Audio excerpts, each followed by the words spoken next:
fucked. The amount of rakes White Wolf has stepped on intentionally is kind of mind-boggling.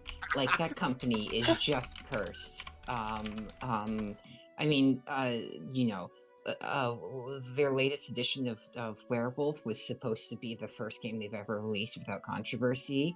And then it turned out that they underpaid, abused, and then ignored the suggestions of their Native American cultural consultant. Aw, that My bums me God. out.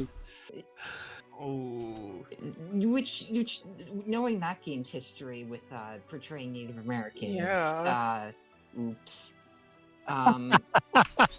Oopsie. Oops.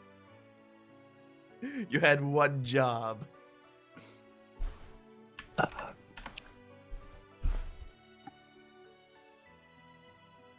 Oh boy.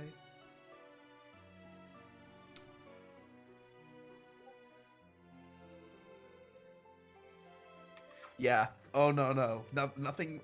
However, will beat the fact that my character, who supposedly had, years of private tutors teaching him war games and theory of battlefield stratagem, got fucking outwitted by a basic chess puzzle last night. that's honestly on brand. Yeah, you overthought the problem so much you got the answer wrong. No, not quite. I mean, Not quite.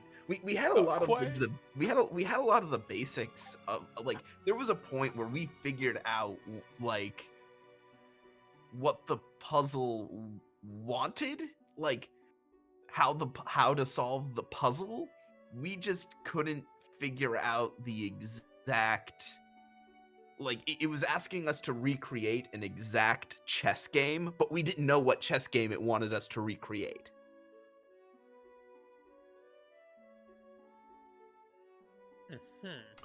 on the back of that terrifying moment, we will get ourselves started. This is the Electric Metropolis video game tour. I'm AD Springer, also known as Corbinian, and we're in another episode of Halanak Station. It is a two-threat game, and we are last we left off, not more than a day's travel ago, the USS Da Vinci had encountered a new species and had found itself its guardians and had saved a planet from devastation. And thus, I presume, with mission complete, the Da Vinci would start heading back to Halanak Station. Well, I mean, mission complete. Now we need to take a delegation to Halanak. Yeah.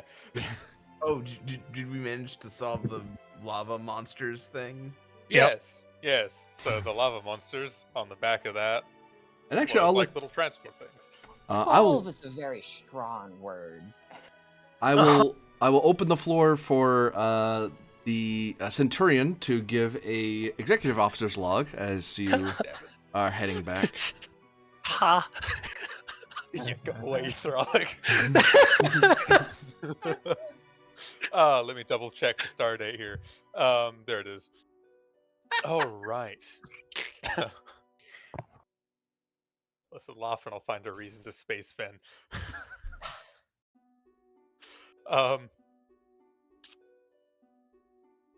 Executive Officer's log. USS Achilles, star date 60567-4.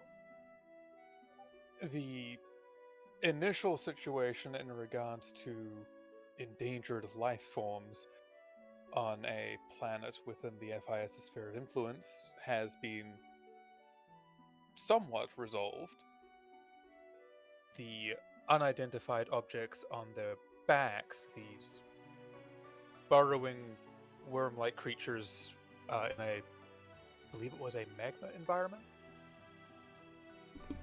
Yeah, geoplastic world. Volcanic environment. Yeah.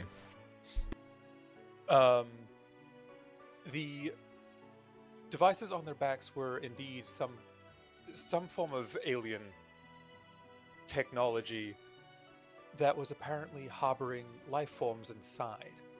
the gases or environments needed to sustain them, or maybe the technology itself was in turn poisoning the creatures that they were essentially parasitically leached to.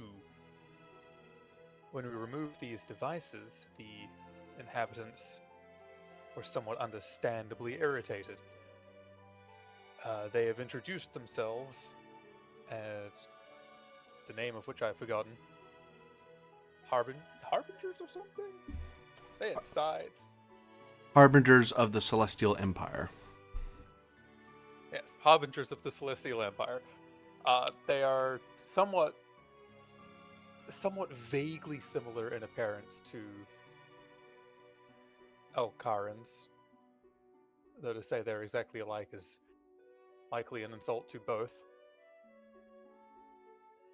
They appear peaceful at the moment, but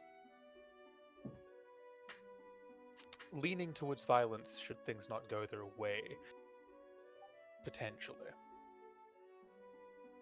Regardless, we are now to take them to Halanak Station for negotiations with the FIS, in which Starfleet seems likely to be pushed to the role of mediator. And log. And we begin our first scene, not aboard the Da Vinci, but aboard a different ship, still in the Opentar system.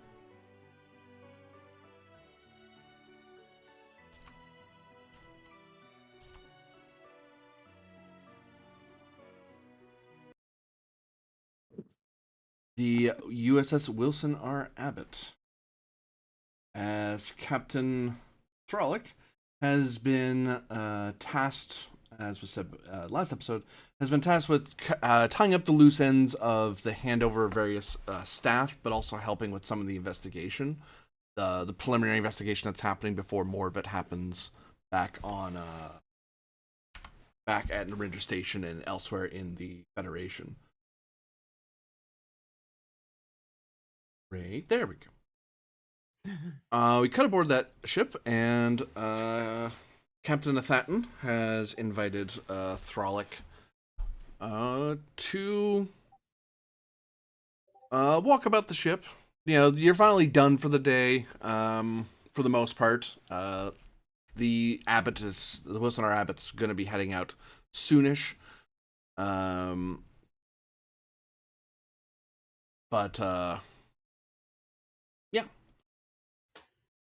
Thatton looks to you and says, well, Captain,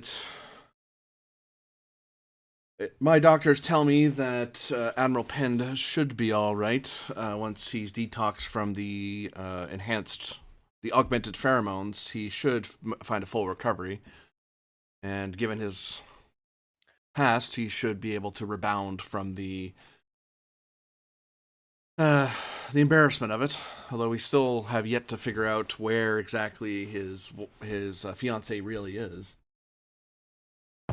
Right. I'll be investigating as I can here, although the resources available to me are not massive.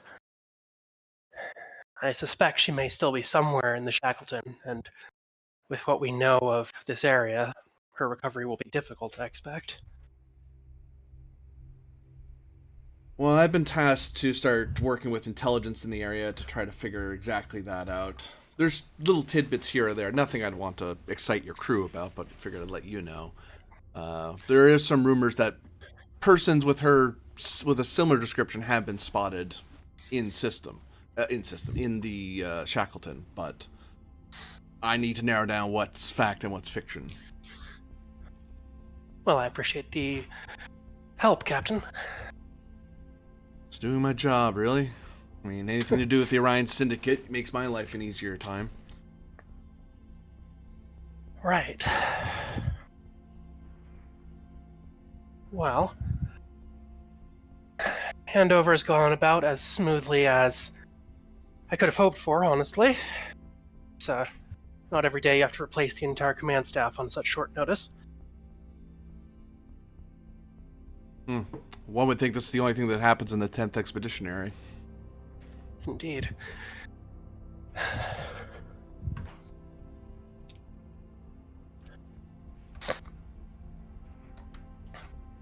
I also need to find out what exactly my ship went off doing. Oh, I got an update from Halanak Station. Some sort of urgent distress business to do with one of the In Theory worlds, saving Well, lava whales or something. He shrugs.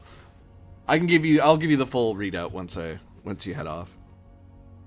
wonderful. I'm sure my executive officer will have loved that assignment. They took off in a mighty hurry, though. I think they used their QSD to get there. So probably won't be seeing them till later today. Right. Well, that's our unresolved business, Captain. It should be. Wish I wish the Abbot could stay around longer, but we have our own mission profile to do. Plus, there's rumors that the Gungnir is being reassigned and a new ship's being put out, so you'll probably have new reinforcements soon enough. Well, that's something. I even get a Defiant of all silly things, but I'm not with the Admiralty. I don't know. I've just heard rumors. That would be a strange choice of ships to put out here, in my opinion, but the Admiralty does what the Admiralty does.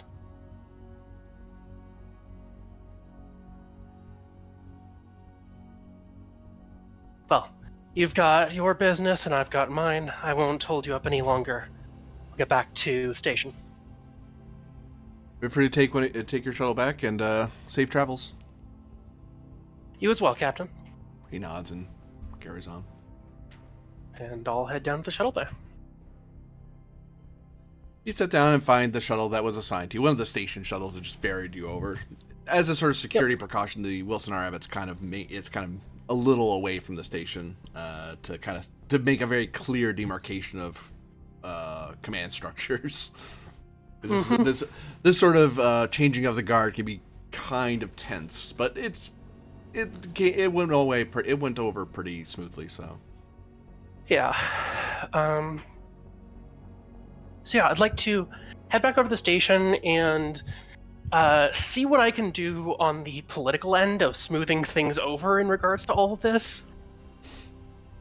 Give me Insight Command difficulty 2. All right.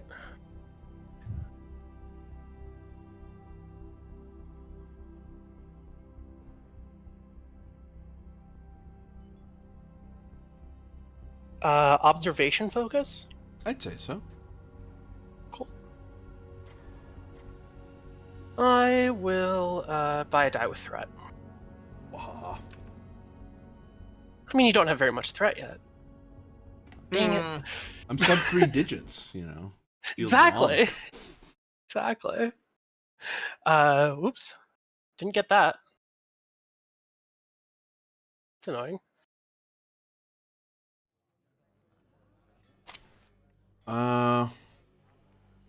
Forgot to ask for traits to fire. Oh. You notice there's some tension about station. Although it doesn't, I will say to you that it doesn't seem to be in Starfleet. There seems to be a lot of buzz and activity in the in your counterparts, Yeah. in the defense fleet of the Free Information Sphere. The escape. But the FIDF, basically, which is the Stellar Fleet's a part of it. It's one of the 3 fleets that make up the FIDF. But there's a lot of activity. There's lots of parliamentarians moving around, lots of talking. But Starfleet largely is like, oh, station normal, all's well. Well, that's something at least. I'll try and schedule a meeting with the Captain of the Stars then for some point later to see how things are going on the FIS, and since I don't have as much of an idea about that. And correct me if I'm wrong, folks. Did I throw Ven with the Da Vinci, or I leave him on the station? Trying to recall what I did. He was on the Da Vinci for a while. Yeah. Okay. So where was I? You're on the Da Vinci, so you're working on something. What I thought. I was trying to make sure I wasn't sure where I put you right away. Yeah, because I think I'd hopped on the Da Vinci and then like almost immediately after I had to go. You had to go, yeah.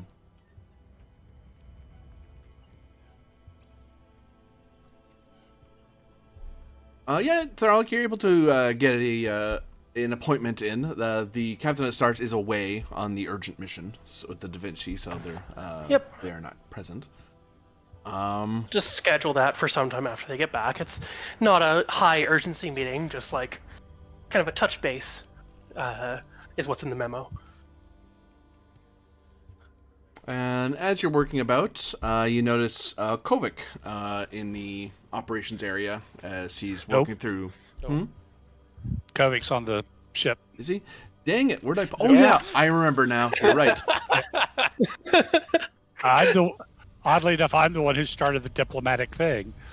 Yes. All right. There was a prime directive considerations. Oh yeah, Yeah. right. He was your excuse. He was your reason why you weren't going to violate it. A potential excuse. Thank you very much. It was just making sure we had options. Oversight is what we call that, I believe. The FIS really wanted to rescue whatever was going on the planet, so they sent me. Yeah. Yep. Right, that makes sense. If Thralik has some time, she might honestly head down to Medbay and see about getting work started on the arms that she has, because she still hasn't had time to change over from like the emergency ones she was given.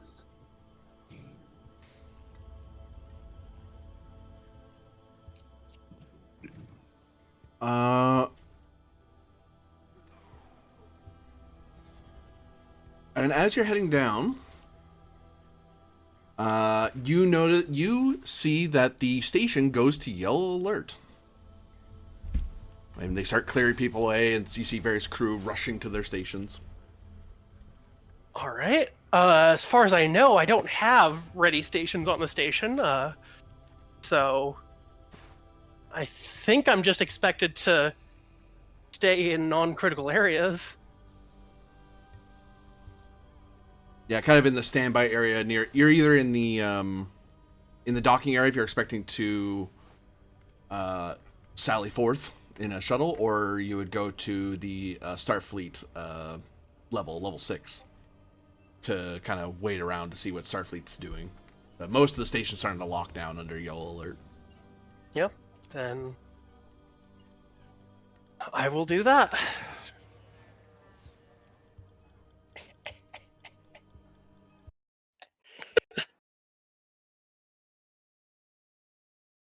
I'm pleased with that one. Go away. Uh-huh. Cut to the Da Vinci news scene. Don't worry about it, because you don't have any Ah, momentum. I'm there.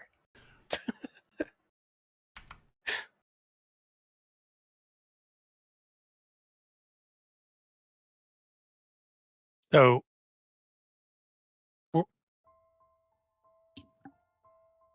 is Kovic up there as well, or is he with our guests? Oh, there he is. Yeah.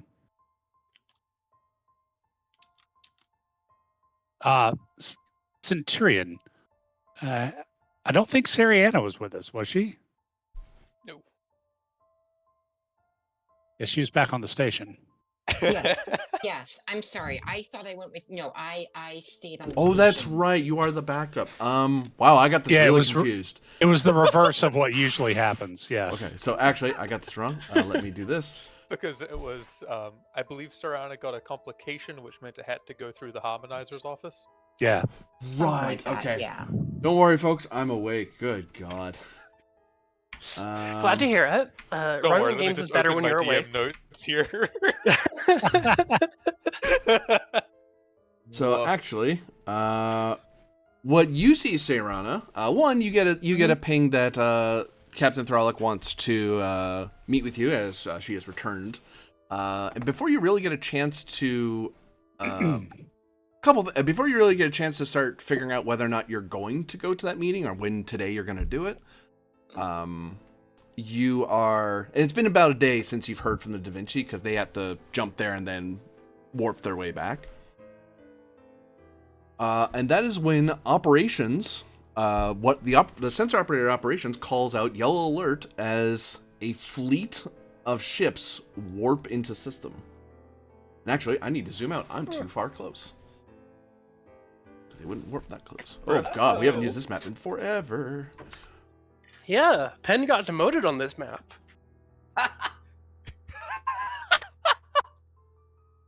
Look, there are a lot of computer systems in Starfleet. We can't update the rank on all of them fast enough. Yeah, obviously. That's a statement. That is a statement. Binars are working 24/7 to get it done, though. Uh-huh. Binars. Okay. Oh, I binars! have my Oop. Oop.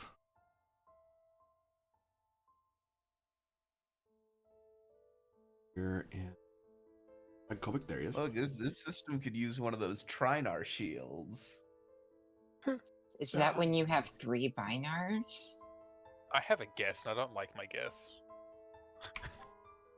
Yeah, you get an alert that a fleet of ships warps in. It's an in theory fleet.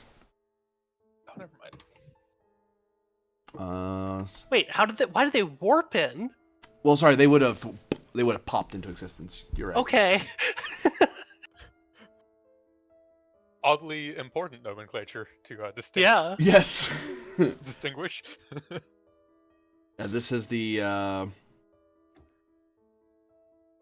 Kulinvu attack swarm. Oh, sorry, I got it backwards. It's the Kulithro attack swarm. Their ships are, unlike the Stellar Steel fleet, they are a lot more. They're not nearly as well armed as a Stellar fleet is because they're more recently built and using a lot of their technology, which is very behind. But they're a little more cumbersome, but they are generally fairly maneuverable compared to the Upantari. But that said, you see a bunch of this is the entirety of the attack swarm that's popped into existence, weapons on, weapons and shields up, as the Da Vinci is approaching. Huh. GM, was this a scheduled arrival of these fleets? Like, was I made aware of this No. beforehand? Okay, I want to turn to my communications officer and say, get me on QED communications with whoever's in charge of that fleet. This is ridiculous, bringing 9 ships into system without prior authorization. Give me Someone's getting fired for this. presence command difficulty of 1, where you're a member of the same fleet. It's a different arm. Yes, I believe that. Assisted by communications communications command. I believe an amount of firing is going to happen. Uh-huh. All right. That was kind of a shit. Karen sentence, though. I'm not gonna lie. Yeah. All right. Take a threat. Certainly. All right, that's 1 momentum, and sure. Because I think we might have some cross conflict about to happen, I will roll for Halanak Station. Communications command. That's a comp. Hey, that's a comp. Sure, I'll take the comp. Oh god. Generate an additional momentum, and then we have 2 floating and comp. Well, that was So the getting shot at. ships. It's just the comp. All right. I know how things work. Do you Uh, though? do all of you need like your nap?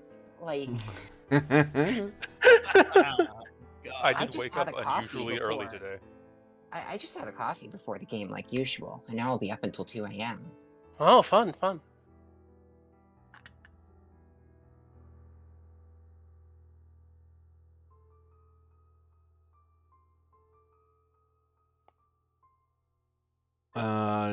Trying to get the name of this guy.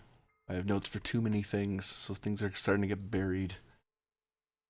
Well, hurry up, Yeah. Truman. The last thing I want is an incident with Starfleet, goddammit. I mean, they won't have one for long. Mm. No, I imagine this would likely be rather one-sided if it did happen.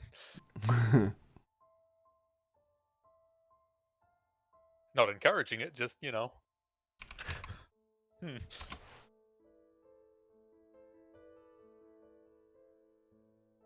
Because I mean, if they have less advanced technology in terms of weapons in the FIS at large, and we already have more advanced weapons technology in the FIS at large, yeah.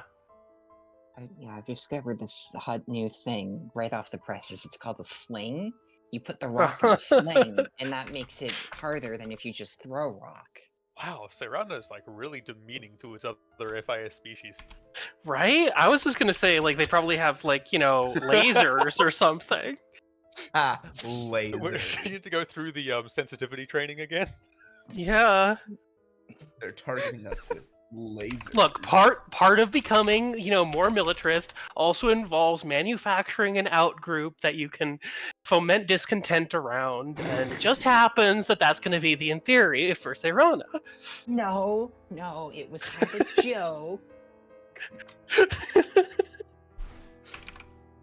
Yeah, God, everybody you makes fun of the Federation types are so uptight. No wonder why no one else likes you. everybody makes fun of the Aztecs, right? Until their Atlatl sent a obsidian tip spear straight through Spanish steel. Oh, Yeah. I would never make fun of the Aztecs.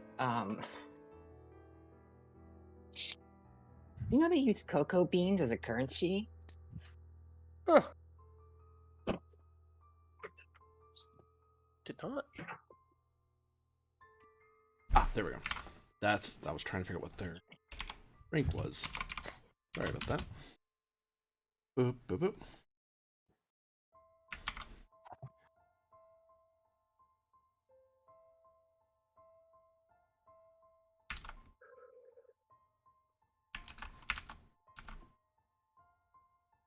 Not that fleet, this fleet.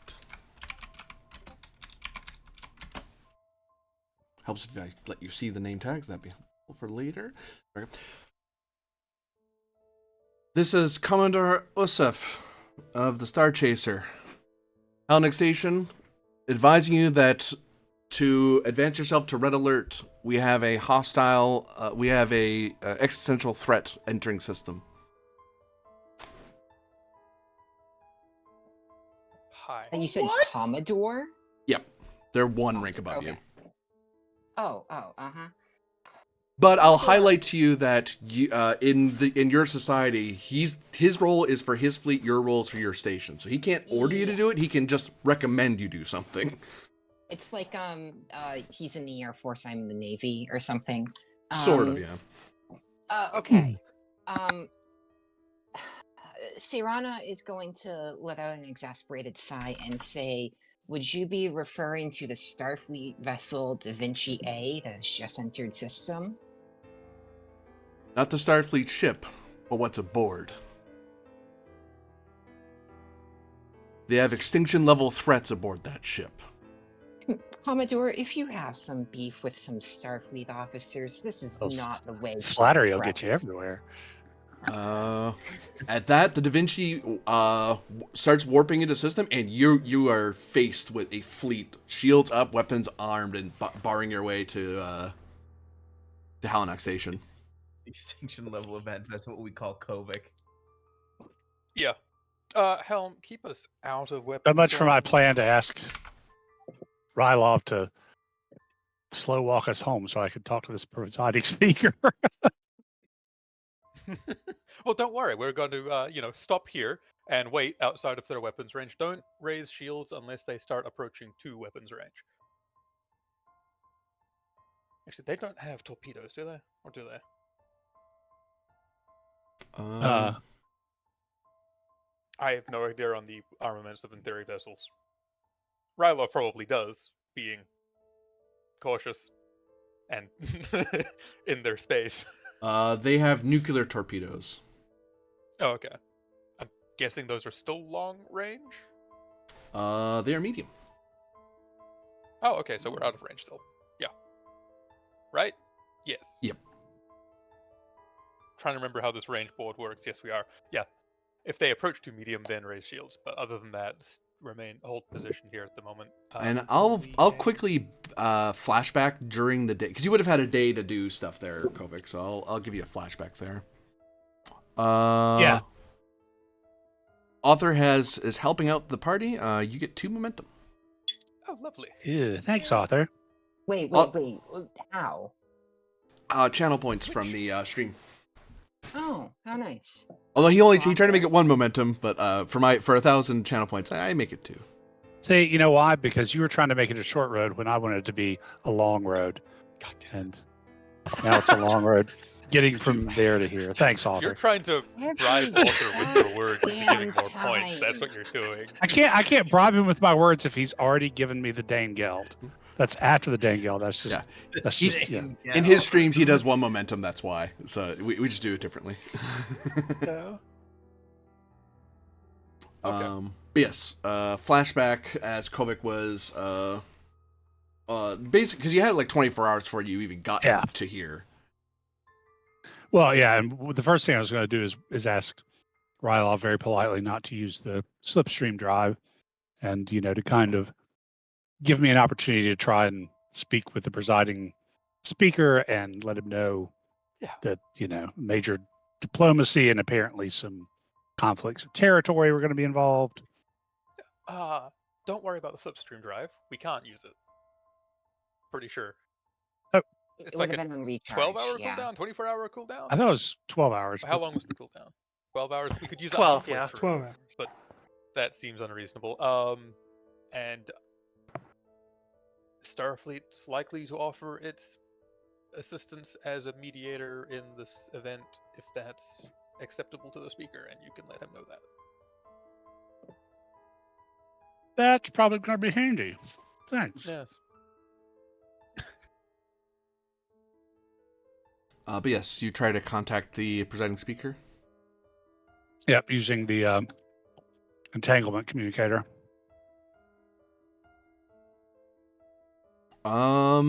Give me. I'll spend 2 to make it a check, but give me presence plus command, because initially when you channel into him, you actually get his undersecretary, which is not who you need. You need the presiding speaker to be the one you talk to, unless you want to just leave a message with the guy. But if you want to talk to him, it'll be presence plus command, difficulty 2, to impress upon this undersecretary. This is urgent. Please go get him. Yeah, fair enough. Because otherwise you'll have to wait till tomorrow, which by that point the whole reason of slow walking will be pointless. Yeah. Intuitive is a trait because I can kind of figure out what approach will work better with this guy. I'd take that. Yeah. Okay. Focus in. God, I wrote it down. I can't even pronounce it. Kinesics, xenokinesics, because that's what kind of helps me judge his mood and where he's at. Yep, that would work. Okay. So yeah, take 1 momentum for a third die. 1K for 1 momentum, 2K for a trade. Yeah, that's a fair charge. So yeah, got it with gained 1. You're able to channel. You're able to get into. You're redirected into one of the quantum entanglements in the parliamentary chamber. And after a short pause, you see the form of Varys appear. Harmonizer, sorry to make you wait. All right, thank you for taking my call. I'm afraid I'm bringing some diplomatic trouble to your doorstep, sir. On a mission to investigate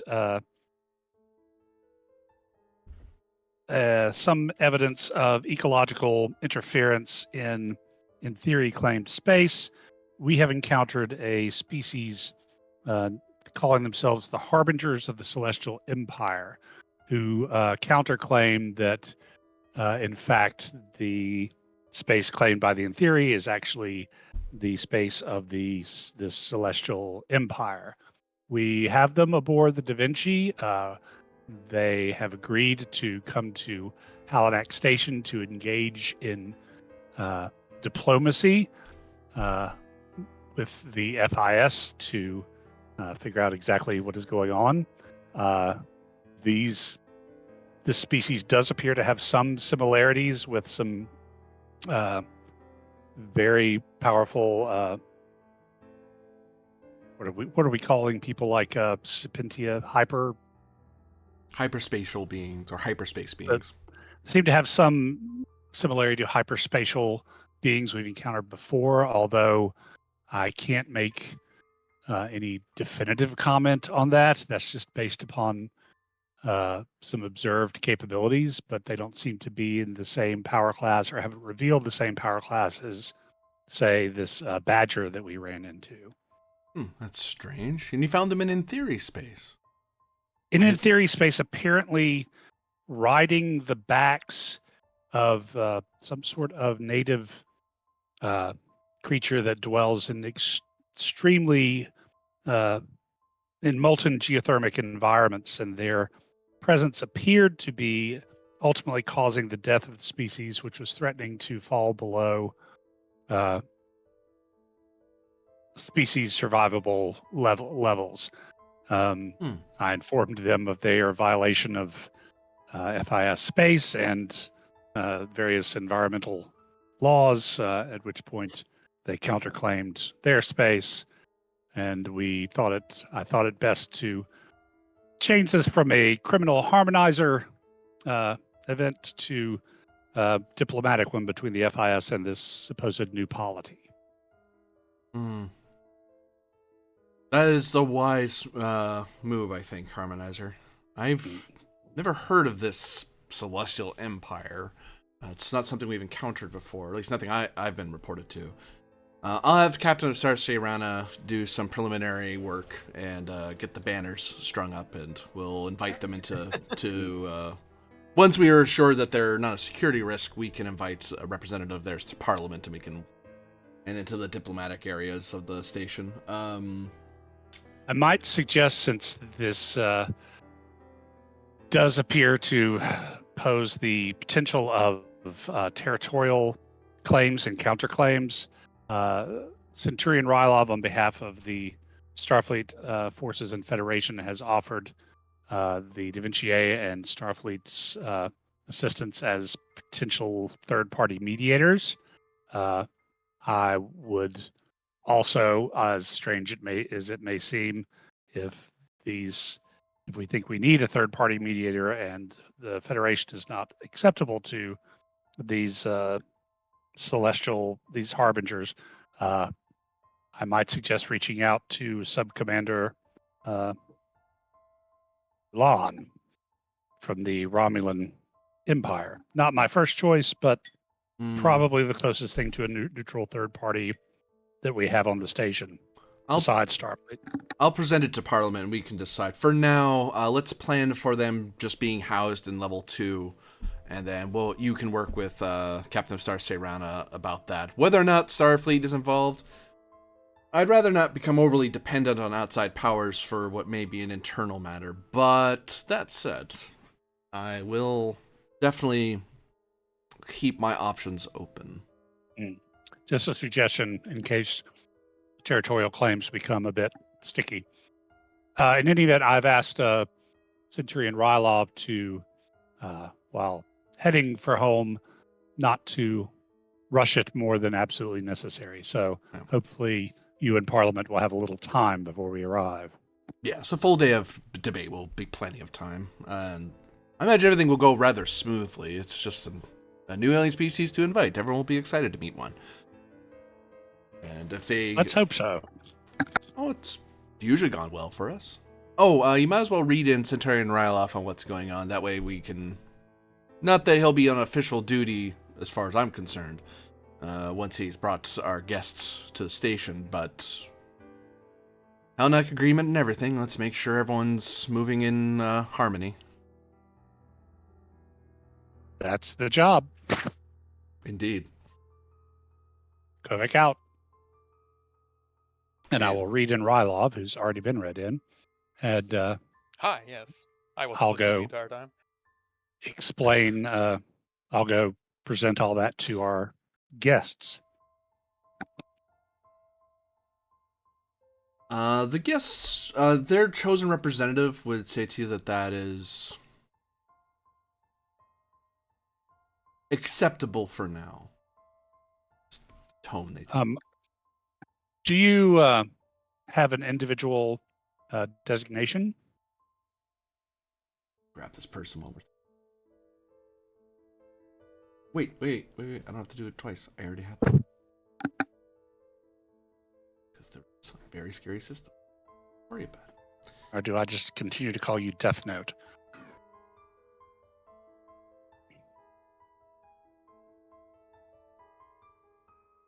You may call me the second soldier.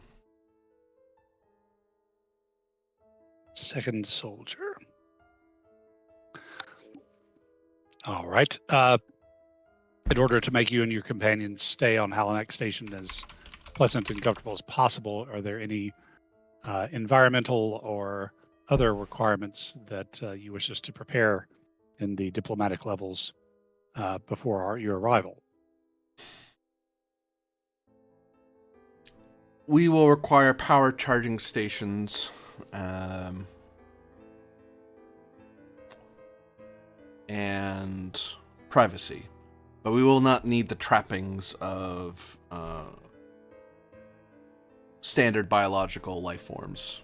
We don't require beds, nor food, nor water. We simply require a source of power to recharge ourselves. Very good. If you Though will chairs send and the Though chairs and tables will be amenable, plus some pastimes. Otherwise, you will have a variety of us doing battle drills, and I believe that is something you wish to minimize. I know a few Klingons who might be interested, but yes, overall,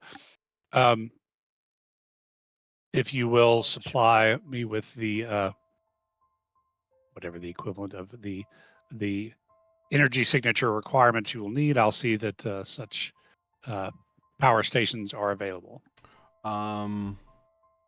They communicate to you, and you're able to get it onto a pad readily enough. Okay. Give me insight engineering difficulty 2 to see if you understand what it is, because you'll be handing it off, but you might clue into what it is before you hand it off. Well, okay, because my engineering is a 1. Yeah. What did I find? Can I just take it to my smoking buddy? Blanking on Winchester's character's name. Haifa. Haifa. I'm on the ship with you. Yeah. So I'll see what Haifa thinks about it.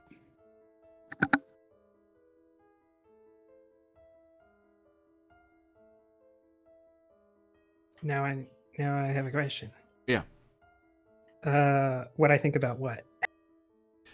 Basically the power source that these entities want. They basically give a designation of what they're looking for, and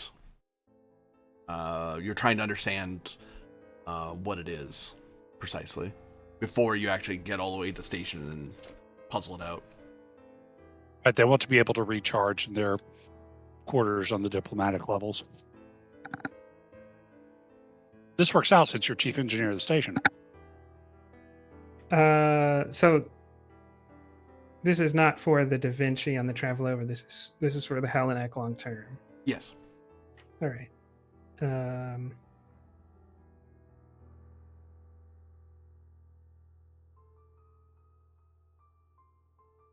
Well, hey, if you don't plan but to be in half a session, there's no reason not to use all the resources on a single roll, right? What's the diff? Exactly. 2. Yes. All right. I take that as a challenge. Basically,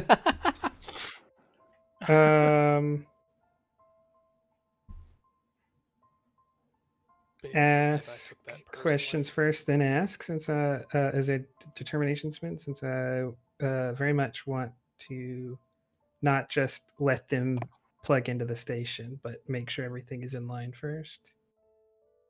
Say again, sorry? Determination spin on the value. Ask questions first, then ask. Oh, act. yes. Okay.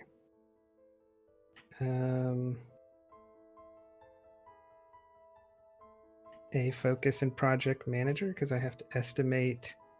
Not only do I have to figure out a solution, but I have to give Kovac, like, with my manpower, I can do this in this amount of time. Mm-hmm. I'll take that, sure. That makes sense.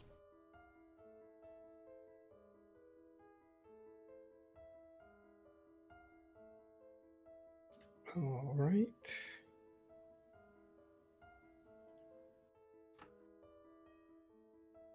And a focus in EPS systems. Yeah.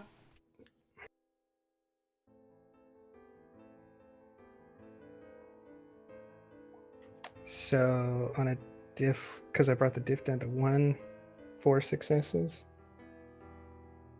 So 3 generated. Oh, I was going to say I'm going to use the Legion of Honor to get, I think, 2 bonus momentum. Okay. I think that's what that does. I don't have it up in front of me. It can do, yeah. You're able to determine that for the love of there.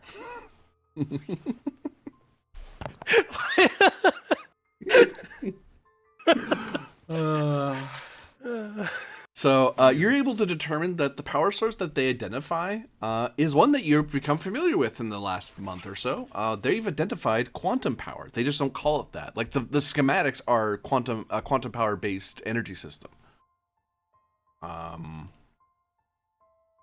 And it's something that Halanak Station easily could do. It's actually something that Da Vinci would struggle to do. The type of power that your warp core generates, although it is EPS and it will work, it won't be. It could theoretically work. According to these schematics, it looks like that they gave. It looks like that they work better on quantum power. Like they get more sustenance or that way. All right. It's easily done because it's Halanak Station. If you had to do this to a star base, it'd be a whole project because you don't have quantum power systems on a star base. It's a completely different power system. On Halanak, it's plug it into the wall. You'll be fine. Yeah. For those bonus momentum, can I come up with a advantage that part of this solution means that we will isolate and reroute grids to make sure that the grid is not vulnerable to them? As in, we're going to plug a bunch of them in, but they can't use that access to devastate the station.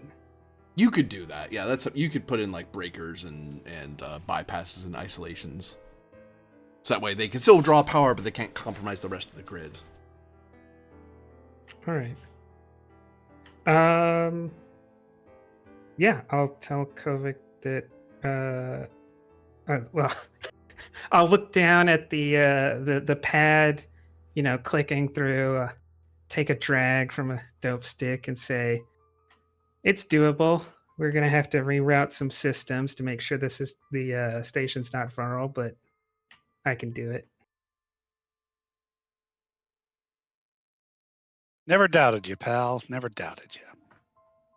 I did about the transporter. No. Wasn't that I doubted you. So you fucked up. Now, I know not to trust you on a transporter. That's not has anything to do with doubt.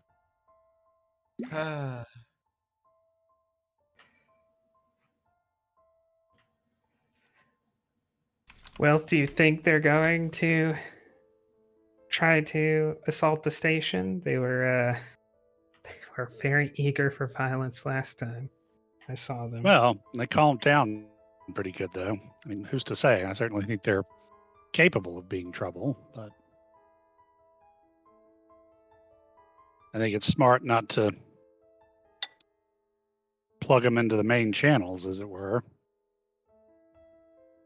Wouldn't be bad if we could, I don't know, meter their usage, give us information on how much they're needing to draw, and potentially let us throttle it if we need to. Terrible diplomacy, I know, but they don't really seem like the kind of threat that I would justify spying against. The Romulans, sure. These people, they haven't justified that treatment yet. See, that's Starfleet's problem. No sense of adventure. Well, it's a bit more complicated. We're trying to get this whole thing started of engineers, when dealing with non-biologic species, should be held to the same standards that medical professionals are when dealing with biological species. Not really common practice yet, but you know, there Well, are I do those know of us one who of are their an advocate weaknesses. for it. They like chairs. Who does? Silver folk, the celestial Like harbingers, chairs? they like chairs. She said, "Well, we don't need any of these biological comforts, but we wouldn't mind some chairs." So Do they like the form they are in now, or do they have a more standard form? I don't know. They just said chairs, so I'm assuming they were talking chairs in the basic bipedal. Well, from experience, I can tell you, I'm not sure what the code is on Halanak Station, but the industrial replicator here, Industrial Office Implement 463, is a multifunction chair that you just press a couple of buttons and it adapts, used for gels and other less than corporeal Starfleet officers. I'm pretty sure the presiding speaker would have me up against a wall if I didn't use the fancy diplomatic chairs in the diplomatic wing. Fancy diplomatic chairs. Yes, the fancy diplomatic chairs. Yeah, the fancy diplomatic chairs. The diplomatic chairs, while they're getting the comfy chair. Uh-huh. Well, That was really stupid. wars have been That's good, started though. over less. Yeah, fair enough. Anyway, Wars have been ended for the same, though. can you get your people to have that set up for us by the time we arrive? People on station. Because you are the GM. chief engineer of the station too, right? Of both, yeah. Yeah, okay. GM, can I go ahead and have this all done? Easily done. And I won't even charge you a roll or even an opportunity point. You have like less than 24 hours. They can replicate a bunch of chairs and set them up. Well, the power grid thing too, right? Power grid thing too. Yeah, you have plenty of time for that to be set up. All right. Well, I will. I'll make sure the diplomatic chairs are there, but I'll also, make sure some actual usable chairs by species that have morphic forms can use. Because sometimes you just want to relax in a bowl. You don't actually want to sit down in a human chair. Upatar have plenty of containers for that exact thing. Some with funny Yep. shapes because that's just fun to do. Yeah, biological. They'll never understand. Yeah, look, there's nothing better than finding a nice big crazy straw and chilling out in it. You They're have like an the exoskeleton. Yeah, well, it's a very fungible exoskeleton. Fungible? I think you mean flexible. Now we know Irillis is here. Yeah, you can sell them for other things. No, you can exchange them. Yeah, they're a medium of exchange. It's like hermit crabs. We swap out shells as needed. We just rip off our skeletons and trade them to each other. Good God. Uh-huh. I love that. Oh, I wish we could do It's that. the original gift giving of erotic culture. Okay, yeah, I think we're good to go from our end. Horrific. All right, so we're flash forwarding back to the confrontation. Yeah, these are things. So all the pre-prep that you would have gotten, that's stuff you probably were doing over the last day, was preparing for these people. You are aware that they're coming. You do know about these harbingers of the Celestial Empire, and currently the standing order for them is just they get to go to diplomatic suite because they're an alien species that wants to talk to us. So that's where everyone goes until we figure out what Parliament wants to do. They haven't been unreasonably hostile, really. I mean, considering we did technically abduct them. And beam almost them into kill- space. Yeah. Well, I mean, apparently that wouldn't have killed them, so we didn't almost kill them. That one you can scratch off the list of offenses. I wasn't blaming you. I was blaming that madman on the transporter. You can't trust him near those things. Anyway, yes, so the standing orders of entering the system is like, okay, an entire array of vessels looking at us with their weapons and shields up. Just stay out of range, keep the shields down. If they come into weapons range, put the shields up. Get us a hail to their leading vessel, please. You are being hailed by the Star Chaser. Oh, never mind. On screen. You see a black and purple, in theory, a floating light, and you see various other, in theory, kind of giving various colors to the chamber within. You notice that their bridge has a variety of reflective surfaces, so it's a mad kaleidoscope of colors to you. But you've been briefed that that's very. It makes it easier for the in theory to talk to each other on a ship. They can very quickly beam at each other, and they can see things. How they would easily. give orders, yeah. Yeah. Am I still on the call with him? Is this now a group call? Because I was still talking to him when this happened. So, or did he hang up on me to talk to Ryloth? He would group you in because you're part of the same service. You're both FIDF. So you see Seirana appear in Looking the very operations area. beleaguered. Glowing funny colors, got it. I don't think she has an expression to give, right? Colors and form. Yeah. I handed you like a 5-page booklet documenting them all, the same way that they have like those booklets they hand you that show all the different poses a dog makes and what they mean. It's like that. I didn't say it. It's not racist if I don't say it. On behalf of, I am Commodore Osif. On behalf of the Commissariat of Taitara, in my duties as assigned to me, trusted to me, part of the Free Information Defense Fleet, as assigned to the the Kulin Metro attack swarm, I hereby order you to stay where you are and do not prevent us from eliminating the existential threats you have aboard your ship.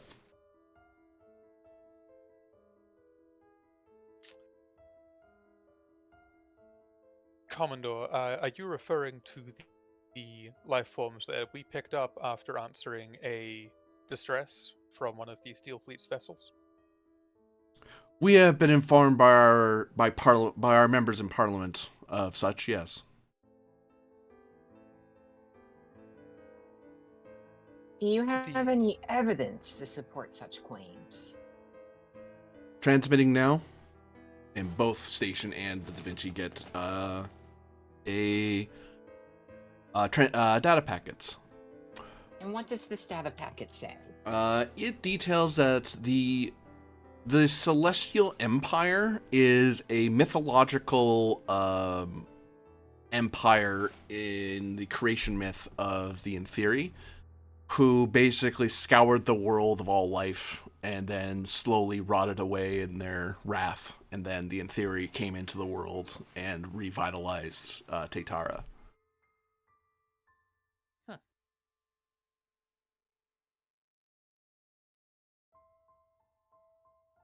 And it goes deep. There's more and more detail, but that's the very quick synopsis you get at the very beginning. But there's lots of documentation about the mythology, what they are, what was believed, the various documents that they were, of what they looked like and stuff like that. And you believe that because of this founding cultural mythology that gives you any say over the FIS's wider diplomatic policies? There are lots of stories out there, and that's all they are, stories. I did inform the various members of Parliament who were rather adamant I just attack right away that it is not in the Defense Fleet's policy to attack ships without just cause. So I scanned the Da Vinci as it was traveling to Halanak. And we see that aboard the ship that these things follow the form and seem to have the relevant markers of being from Tatara itself. And they seem to have the capacity to emit the light of death, which is something that is... They're able to do it in a manner far greater than anything that we're able to output. To translate that thing that you would all know, in theory, have their own ray guns. They don't need weapons. They just can fire from their bodies. But it's like the equivalent of a punch, except it's with a focused beam of light. That's their death ray. They can kill people with it, but it's more for, in theory, attacking other in theory. It's not terribly great at fighting against non-light-based forms. He's suggesting that they have a far stronger version of what they can do. Have we heard anything from Parliament or the residing speaker regarding our guests? Not a word.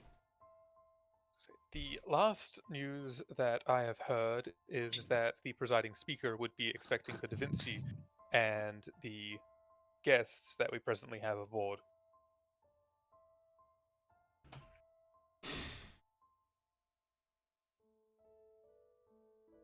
Which leaves me at somewhat of an impasse between yourself, Commodore, and the presiding speaker.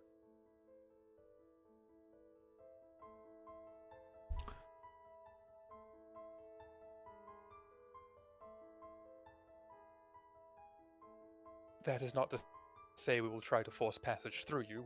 We'll maintain a distance until this issue can be resolved. But I will say that whatever might have happened in these legends and stories, or perhaps histories, of thousands of years ago, there may be some difference in what is true now. Give me Presence Command. Difficulty 1. You get the feeling that the Commodore is trying to measure this out, but they feel a little bound by their orders. Mm-hmm. They kind of don't want to shoot you, because if they were going to do that, they would have just started shooting the minute you came into range. Yeah, I think it's like, he understands he's bound. Rylov's explaining, I'm bound as well, let's be honest. Yeah. Let's not. Use Presence Command. I've got a chunk of that. Don't have those. But By those, Rylov's I mean bound Admiralty with focuses. quantum torpedoes and phasers. No. Rylov isn't bound with those. He has those at his disposal. That's how he can unbind them. Right. And by unbind, he means molecular binds. Yes. Team Dynamics is the only focus I loosely have, and I don't believe that is accurate here. No. Because it is not what's going on. Yeah. No. I don't have any outside collaboration. And we don't have Admiralty focuses right now, which is understandable. Mm-hmm.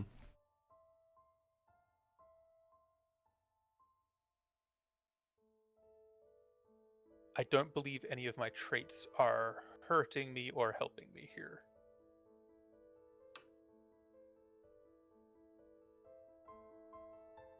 Like,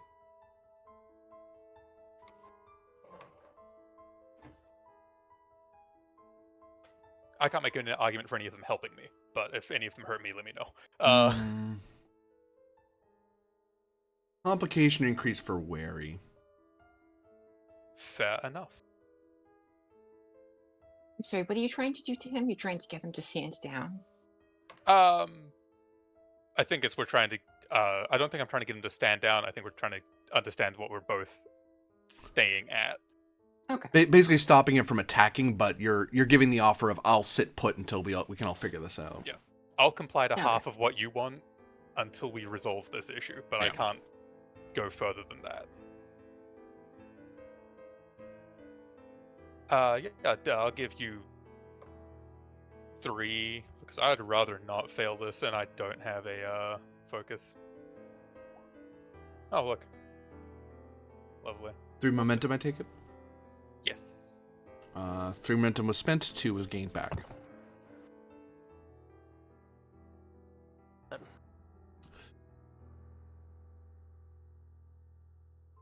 then in my personal... I've heard what you've said, Centurion Rylov of the Da Vinci A.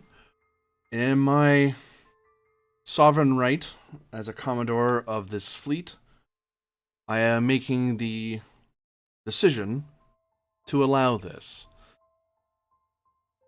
I advise you, and you, Captain of Stars, to get Parliament to sort this out before we have to start shooting each other.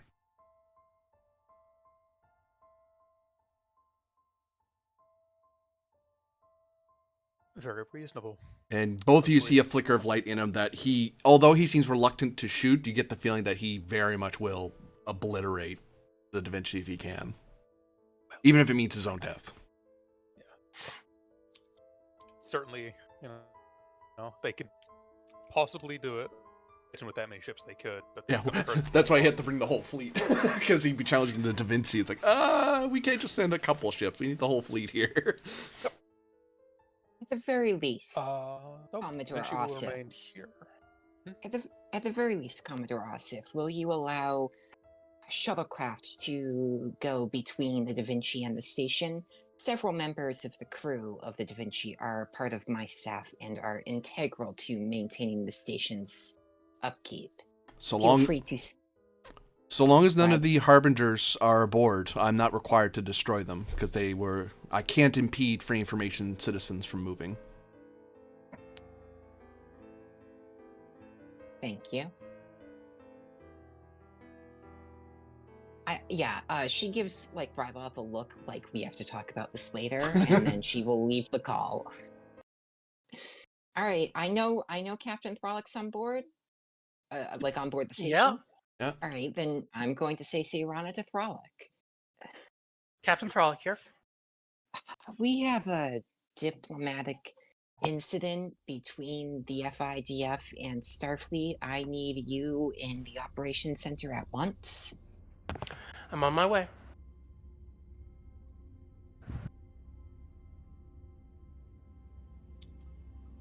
And I'll get up to operations as quickly as I can. You arrive and see that the various members of operations are all very tense, and even some of the in theory. I'll note to you, Sayrana, the in theory ethically have stepped away and recused themselves to other FIDF members. They're like, yeah, it's not ethical for us to be in this position when our Commodore's here, and that may cause a conflict. So we're going to step away and let other species step into these seats. Well, that's good, because I think I would have been in serious trouble if I tried to recuse all of the in theory by force and force them back to quarters. Oh my God. Although she was thinking about it. I was. I full disclosure. Was. I will explain to Throllick what I know up to this point, and then I would like to put myself, Throllick, and the senior staff of the Da Vinci into a call. Preferably in a meeting room and not on the operations center. Do you want to have this over? Do you want to have it on the through the conference room on the Da Vinci, and you chat and you broadcast to them, you QED to them? If that's what the crew of the Da Vinci prefers. I think it's just me in terms of crew of the Da Vinci who are on board station right now. Mm-hmm. So I'm good with whatever's the most secure. Because otherwise, if either you two would have to go over to the Da Vinci to meet them, or they'd have to leave the Da Vinci to get to you, because the Da Vinci can't come closer without violating the agreement with the Commodore. So I think we're calling from the station. I'm not leaving the station at this time. Yeah, no. Yeah. Whether I'm leaving the station is another matter, which will probably be one we're discussing. Or if Kovic's leading the Da Vinci, that could be a problem. All right. Okay. So we will Jedi Council hologram our way into the place. We recognize you, but do not grant you the rank of Admiral. Uh-huh. Oh. Do not disappoint Certainly me, presuming that the call Admiral Da Siana. Vinci ended. Yeah. Have you heard the tale of Darth Grennan the Wise? Yes, No. but I believe it to be bullshit. But what about the Harbinger attack on the lava creatures? Kill them all. The lava women and children too. God. And other Okay, molten the babies. Dark of the Da Vinci, like, good lord.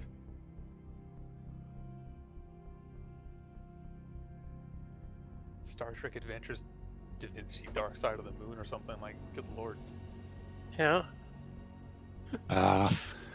Look at Mila. Doesn't have to take command. She's just footloose and fancy free over at her science station. She has to screw that foot in if it's getting loose. Oh my god, do you think she has like 2 feet there bolted onto the floor that she screws herself in? That way, if the ship shakes, she doesn't move. It's actually right. a galaxy brain plan. Uh. Seatbelts, no, but screwing your feet to the floor, yes. Brilliant. No notes. Brilliant. Actually, I have to grab Rise because he's the security representative. Selak is here because they're the pilot. Aha! Her time has arrived! Oh boy. Oh yeah, no, leaving an ensign on bridge duty while there's a potential situation, that's a great idea. Hey, remember, she wasn't afraid to attack a hyperdimensional being, even after she Yeah, lost her feet. exactly. We don't want her in command in Right. a situation Put her with cybernetic hot feet up triggers. your ass. I mean, technically, there are other people you could pull, but she's the one that's on the token map, so it makes sense. Okay. I believe everyone present in this meeting understands the stakes of this. We must, and I must stress this, we must tread carefully here, or everything the Federation and the FIS have worked together will go up in flames, and no one wants to see that. Can we all agree that we will work together to find a peaceful solution that works for everyone? Of course. Although that We will do our opening best. does vaguely concern me.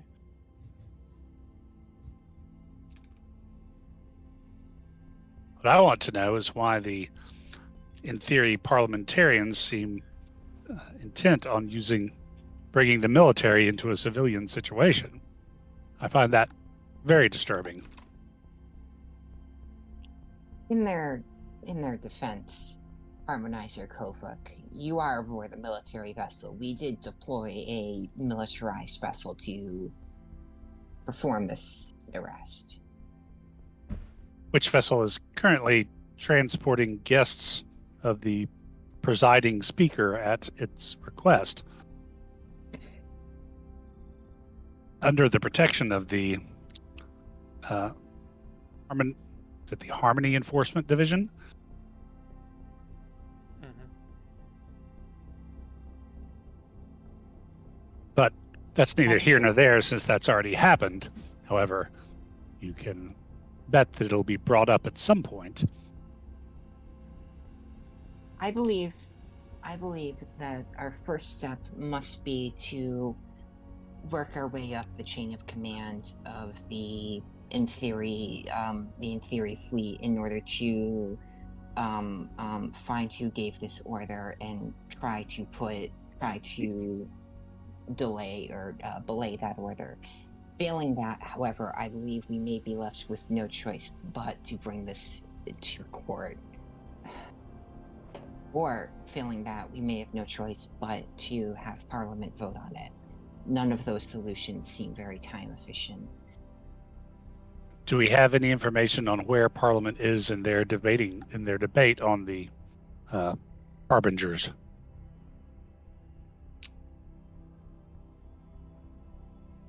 Am I missing something, or would it not be prudent to contact the presiding speaker?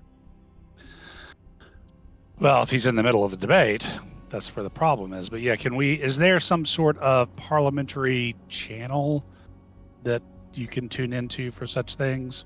C-SPAN? You can, yeah. Man. Flick on BBC, let's go. And you're able to pull up the actually, I've been calling it Parliament, the legislative body that's like Parliament, the information the information assembly, with various members across the free information sphere. And you could see that the chamber, normally rather sedentary, I mean, some people get a little excited sometimes about some research project or some new environmental thing, or it's very normally watching things like this is like watching various academics debate on the finer points of better governance, and what research project to work on, what should get funding. More like a university director's board, except a lot more people and a lot more resources, and actually interested in education.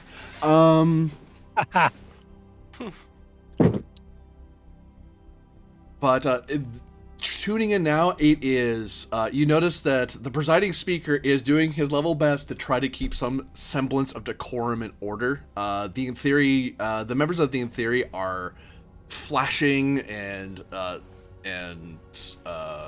brightly to the point that the camera kind of fuzzes a bit, and there's a little annotation. That's why it's various Theory members are. The equivalent is thrashing about and yelling. Meanwhile, the Opentari delegation are trying their best to they're being like shouted down. The Opentari are having to sit down. The Savis cast are kind of staying. They try to chime in every so often, but it seems like this debate's largely between the Opentari and the In Theory. And I'll be right back. One moment. I'll go feed my captain. I like the idea that the broadcast is also blurring every so often, because there's the equivalent of, in theory, expletives being like thrown at each other. Having to smear out different Upentari bodies because they keep flashing their colors and crass implications. Yeah. This information assembly will come to order. And then eventually everything quiets down. No one is accusing you of acts of aggression. We are simply asking the justification for the mobilization, and then all havoc comes out, and the presiding speaker just kind of, there's a definite shrug of, I can't finish a sentence. But you can try to roll. You all can try to roll as it gets really hard to follow what's going on. You can try to roll Insight plus Command, difficulty of 3, to kind of start, like, because eventually if you watch long enough, you'll be able to pick apart, okay, that's what they're arguing about. Because there's like various points of order and various other things brought up that it gets hard to follow after a while. Is someone leading this, or is this a role anyone can? Someone's leading, and everyone else can help that person because you're all watching together. Cool. Say, Rana, you want to maybe lead this one? Yeah, because I probably know the most. Yeah. So my Insight command is a cool 14. I have a focus in politics, I assume. You assume? You don't know? I assume because you're the GM, you get to decide these things. Oh, I thought you were asking if you had the focus. I'm like, I assume you I'm haven't. sorry. I don't know. You tell me. Sorry, I have the focus of politics. You can use politics, yes. Thank you. Okay. Diff 3. No, that's not going to fly. That's not going to apply.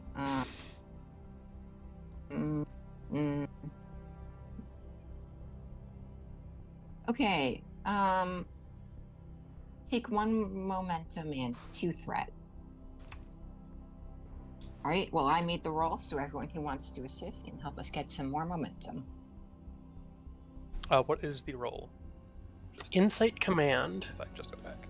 To analyze the 4. proceedings. And Sirana, I'm giving you a re-roll with my advisor talent. Oh, how nice of you. Oh God, we're gonna be drowning momentum. Yeah. Oh, with any extra, you'll be able to ask extra questions because you might be able to find other bits of information that are happening during the debate.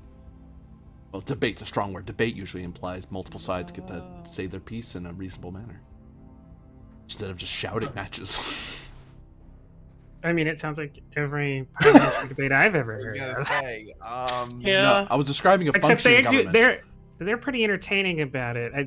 If you've ever watched the English Parliament's way more interesting than watching the House floor. Oh, Yeah. particularly prime minister's questions. Oh Damn. yeah, I Oh can my get a God.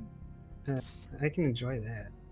The fact that they're positioned next to each other and they literally go back and forth with like the parties booing and cheering respectively makes the whole thing feel like a rap battle. and waving their day's agendas at each other, Mhm, rattling the mhm. papers. Oh yes, because that's the more polite version of what they could otherwise be doing. Uh-huh. Okay. I believe that's the alternative to clapping, actually.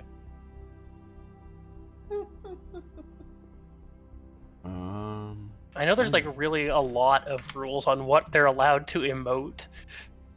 Can say, yeah. Yeah.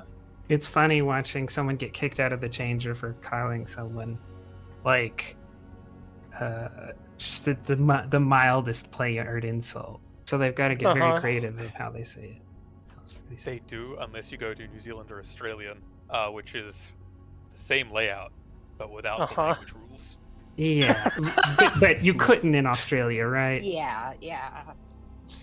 Parliamentary body of one guy. So the summary, basically, it seems in theory, the commissariat of Tataria, a large, not the entirety, but a large majority of individuals have pushed their members of parliament to, now that they've learned that there is these harbingers, they believe that they've classified these people as an existential threat. It's one of the few reasons the information sphere's defense fleet, the hints in the name, they don't invade people. They're legally not allowed to, and they're only allowed to respond to aggression. They can't do active aggression. Is a crime that would see you put before the parliament, before the not parliament, but for the judicial bodies, and stripped of your duties because it's a high crime. So there's a variety of, in theory, members of parliament who are trying to push, of the assembly, who are trying to push for them, have designated them as that, and have instructed their fleet to respond to that. What's getting the Yupantari angry about it is the same reason why Serana was angry about it. Normally, you inform the rest of the FIDF that you're doing that, because you're supposed to all work together. We're all part of the same team. So if you're doing something, if there's a threat, please let us know and we'll help, or we'll reposition, or we'll do something. They just kind of ignored the fact that part of the information sphere is the accusation, and they're saying, well, we're a free sovereign member of the sphere. We don't answer to the Upantari. We do not answer to Upantar. And then that turns to, meanwhile, the Savix cast are just trying to help out the presiding speaker to try to get this to be productive, because it's just turning into name calling and accusations. It's like, no, but like, we need to figure out what's going on. We need to assemble information. We need to make a clear and rational choice. And, well, I will say there are some members as well of the in theory who aren't, they're not fighting against their own caucus, as it were, their own part of it, but they're not exactly shouting with them either. They're kind of staying quiet and muted, and it's almost hard to see them because they get drowned out almost immediately by the various flashes of light. So this is like a nullification crisis. It's a question of whether and theory law can supersede FIS law. In essence, the in theory think that this is a doomsday situation, and everyone else should just let them do it and follow their lead, and the rest go, we don't see this as a doomsday situation. If you can provide evidence of that and prove it before this assembly, then sure, we'll mobilize. But you should have done that. You're supposed to do that first, not mobilize the military and then try to convince us. It's like you got the order backwards. But to them, they're like, we don't have time for that. So it turns into this chicken and egg problem that they're having. They asked for forgiveness instead of permission. Yeah. Okay. question one, I think, is knowing my knowledge and our collective knowledge of FIS law, which side has a better legal standing here? I think I know the answer, but I would like to double check which side seems to be operating in the legal right. I'll take a momentum for that. It's the Savix cast, actually, because they're just trying to get things to be like anything that's put before the assembly. They analyze it like it's another research project. What's the scope? What's the viability? What do we need to achieve it? Is it worth achieving? And then breaking it down. The Ipantar, frankly, are kind of getting a little too emotional about it as well. They're not getting as shouty as the In Theory, but they're angry at the violation. They're kind of retaliating against the In Theory. And the In Theory are just trying to ignore, trying to say that they're acting militarily. Which, if these people were attacking, like they were actually hurting people in the information sphere, they would be right. So the most correct here is the Savix guys who are trying to return to normal processing, but they're basically not being heard. They can't get a word in edgewise because both sides are basically, as much as the presenting speakers, trying to do the same thing. They're trying to bring the assembly to order. They're just struggling to. Okay. Next question. Do we know who ordered this? Was it a general of the In Theory fleet? Was it In Theory political leaders? Do we have an idea of which person is responsible for the Commodore being out here? Did the Commodore act of their own accord? I'll take a momentum for that. It seems a small cadre of In Theory parliamentarians are the ones that pushed the Commodore to act. But it's not the entirety of it. It's just a handful, like 4 or 5 of them are. The 5th one's a little iffy. They may be just bandwagoning to look more impressive for votes, but you're not sure about that. But there's 4. They're like, no, those 4 are definitely the ones who are proudly taking, like, no, we did this. We're doing this for the information sphere. We can't wait for the assembly to drag its feet while a threat is on our door. Yeah, I don't think etc. peer pressure, the peer pressure excuse works when you're 15 and you have some alcohol. It doesn't work when you're committing treason. Okay. Anyone else have any questions they would like to ask?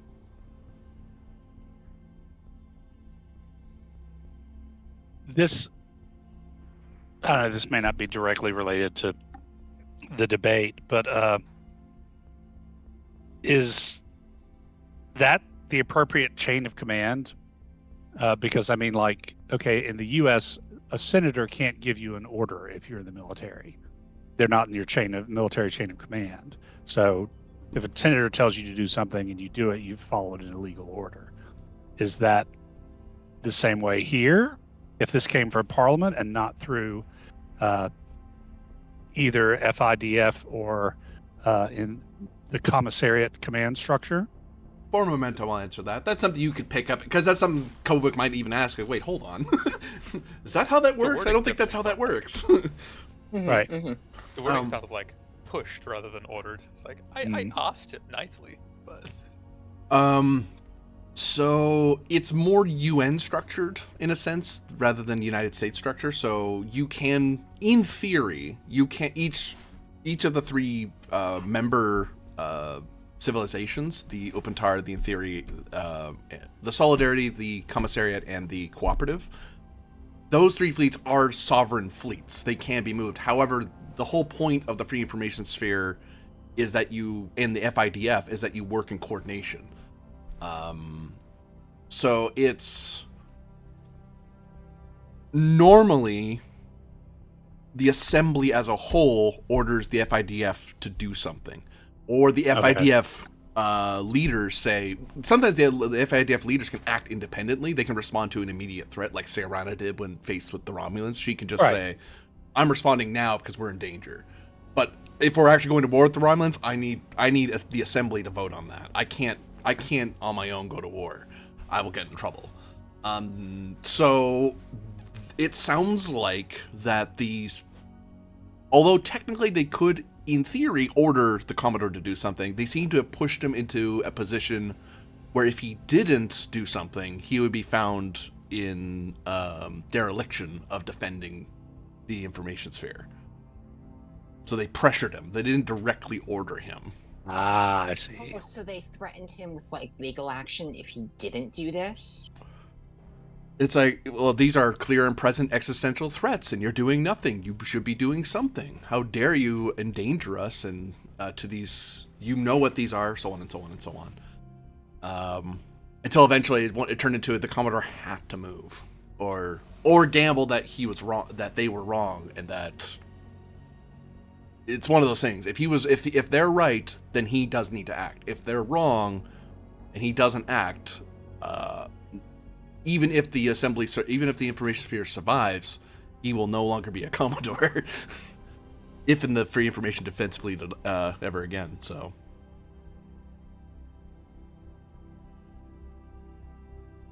they presented a dilemma to him that he had to pick one side. He had to pick one direction or the other, or they were going to move on him in the assembly. Got it. Okay, next question. So, if on these grounds, are the Gang of Four even like legally able to be prosecuted for their crimes? Because they've done like the mafia boss thing, where even though we know they ordered the hit, they technically didn't legally order the hit. Like, if this came to trial, like, could they even be found guilty of treason or dereliction of duty or whatever? For momentum, I can answer that. If it's proven that the things that they thought were such an existential threat very clearly aren't, then it would be the assembly could censure them, and if they're censured, then they would likely, especially given how they endangered a bunch of lives because they mobilized the defense fleet. And if they're found guilty by the assembly of an act of aggression, like mobilizing military to attack somebody without just cause, it's like, now not only you're thrown out of the assembly, you're also facing the judiciary. So they can be found guilty, but there has to be clear evidence that they were wrong. If they're half right, they might just get yelled. They'll get reprimanded by the assembly, but they won't be charged. They won't see the judiciary. That's the end of the process. You can't just throw them in prison now and say it's over, because that will probably start a war. And since they haven't technically ordered the military to act, but only applied pressure, they haven't really created a constitutional crisis per se in terms of legal art. Which we've then given the Commodore breathing room by reaching a compromise at this current time. And I will highlight that the Commodore very much was, given the pressure that you're hearing in there, he very much was going to be, he was supposed to like start fighting you the minute he found you. And he chose to stall for as long as he could until it's like, I have to move now. you're in the Apatar system. I have to do something. And even then, he didn't fire immediately. So he is very well aware of the strenuous ground he's on, and he's playing as safe as he can. Yeah. If you were an FIDF vessel, this matter probably would have been solved a lot sooner for good and ill, but you being a Starfleet vessel complicates issues. Right. That's grim. Okay. I feel like our only option in this case to avoid ripping our nascent, beautiful union of states apart is to conduct an investigation into these claims of threat from the Harbingers and prove legally one way or another that they are either not a threat or that they truly are such a threat they have to be dealt with. Does anyone see an alternative course of action here? Well, I mean, I could agree with that. I don't know if we're going to be able to acquire hard evidence in the time frame necessary. We can certainly try. We can start by interviewing the Harbingers themselves. Agreed. Also, potentially bringing the option to the in theory of conducting the diplomacy on board Da Vinci instead of on board station might alleviate some of their concerns. But that's just it. Their issue is not... They don't care what the Federation does with the harbingers. What they are concerned with is what they do to the FIS. We cannot hold a diplomatic summit with them until 1/3 of our union is even willing to negotiate.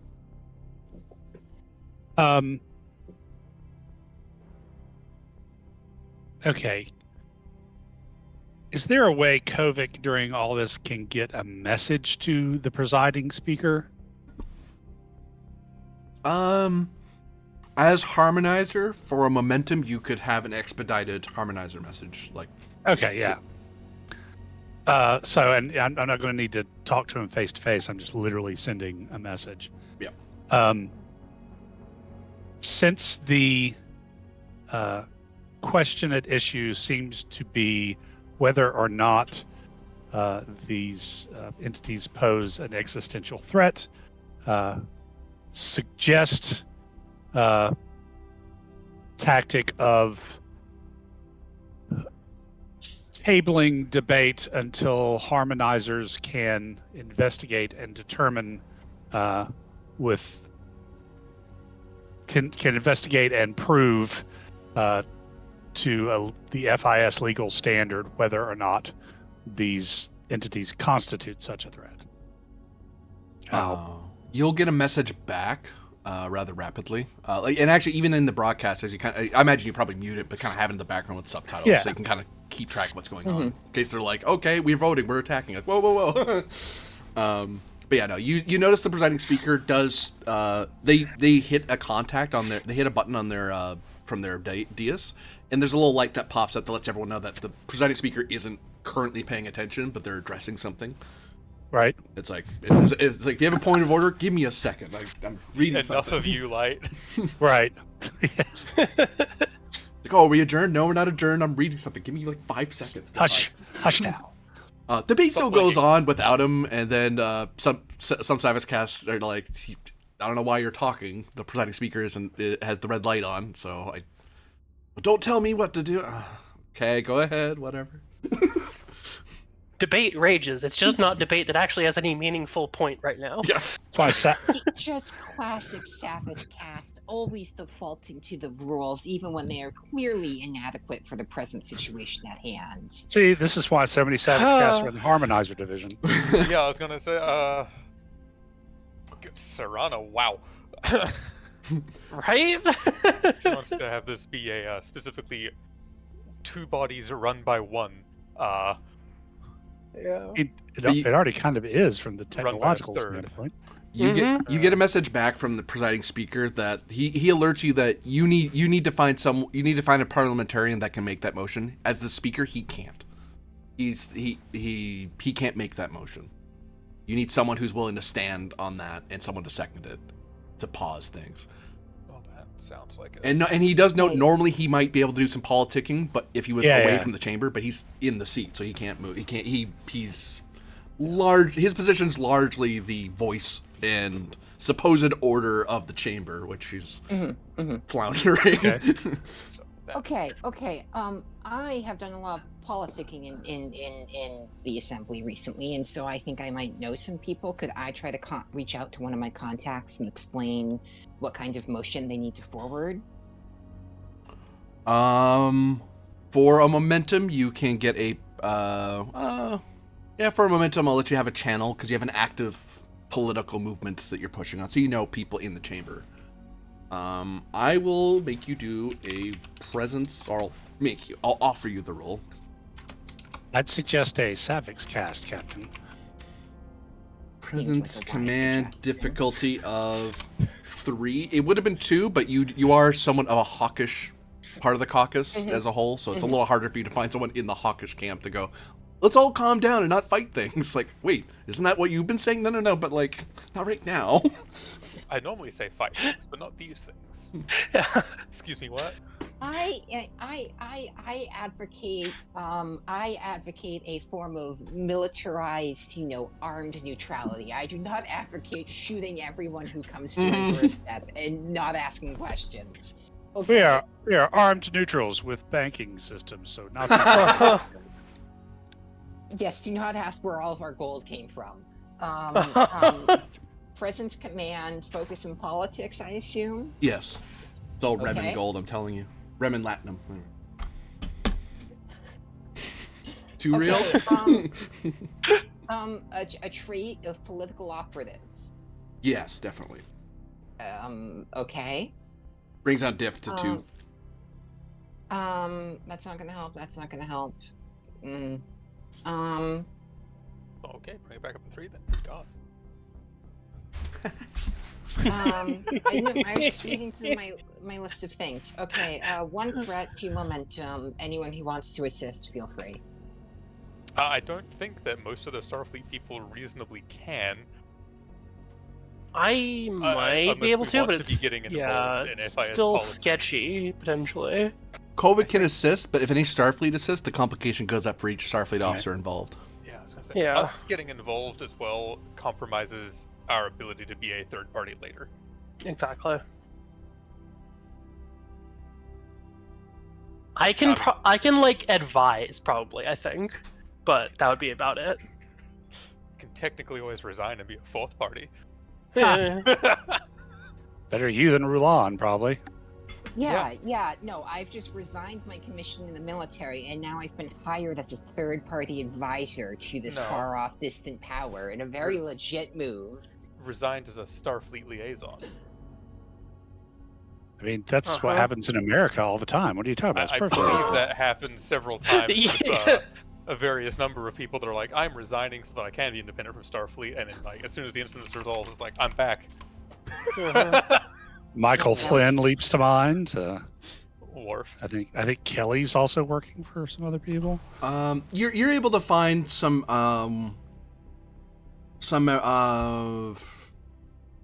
well, actually, I will actually offer you the choice. Which body do you wish to? Which civilizations do you wish to have make this suggestion? Savik's cast seem to be in the middle on this issue, right? So I would like to be on the middle. Wow, the Upantari supremacist reaching out to another species in Wow. the I'm FIS. not an Upantari supremacist. I Don't am worry, being it's- slanderized by the lying press, delivering fake news.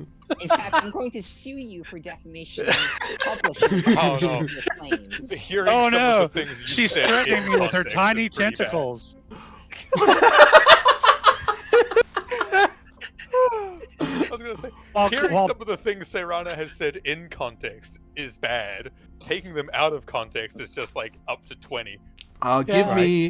Give me through your agents, give me presence command opposed, because you're representative. This is basically you constructing the argument that they can use, and then they're trying to be your voice piece of your delegate of like, hey, I'll try to push this through, but what do you want me to say to get them to stop, sort of thing. And the opposition's from the Gang of Four, as you call them. It's like, yeah, though everyone else, like the Upantari, yeah, they'd like a pause, sure, why not? A good chunk of the inferior are like, yeah, sometimes we have pauses, that's a good idea. Those 4 will make a point of being annoying about it. Mhm. So I will warn you that without me spending any resources, I have 5 dice. And I could spend to have more, because they're acting as a group. They're a squad. Smiley face.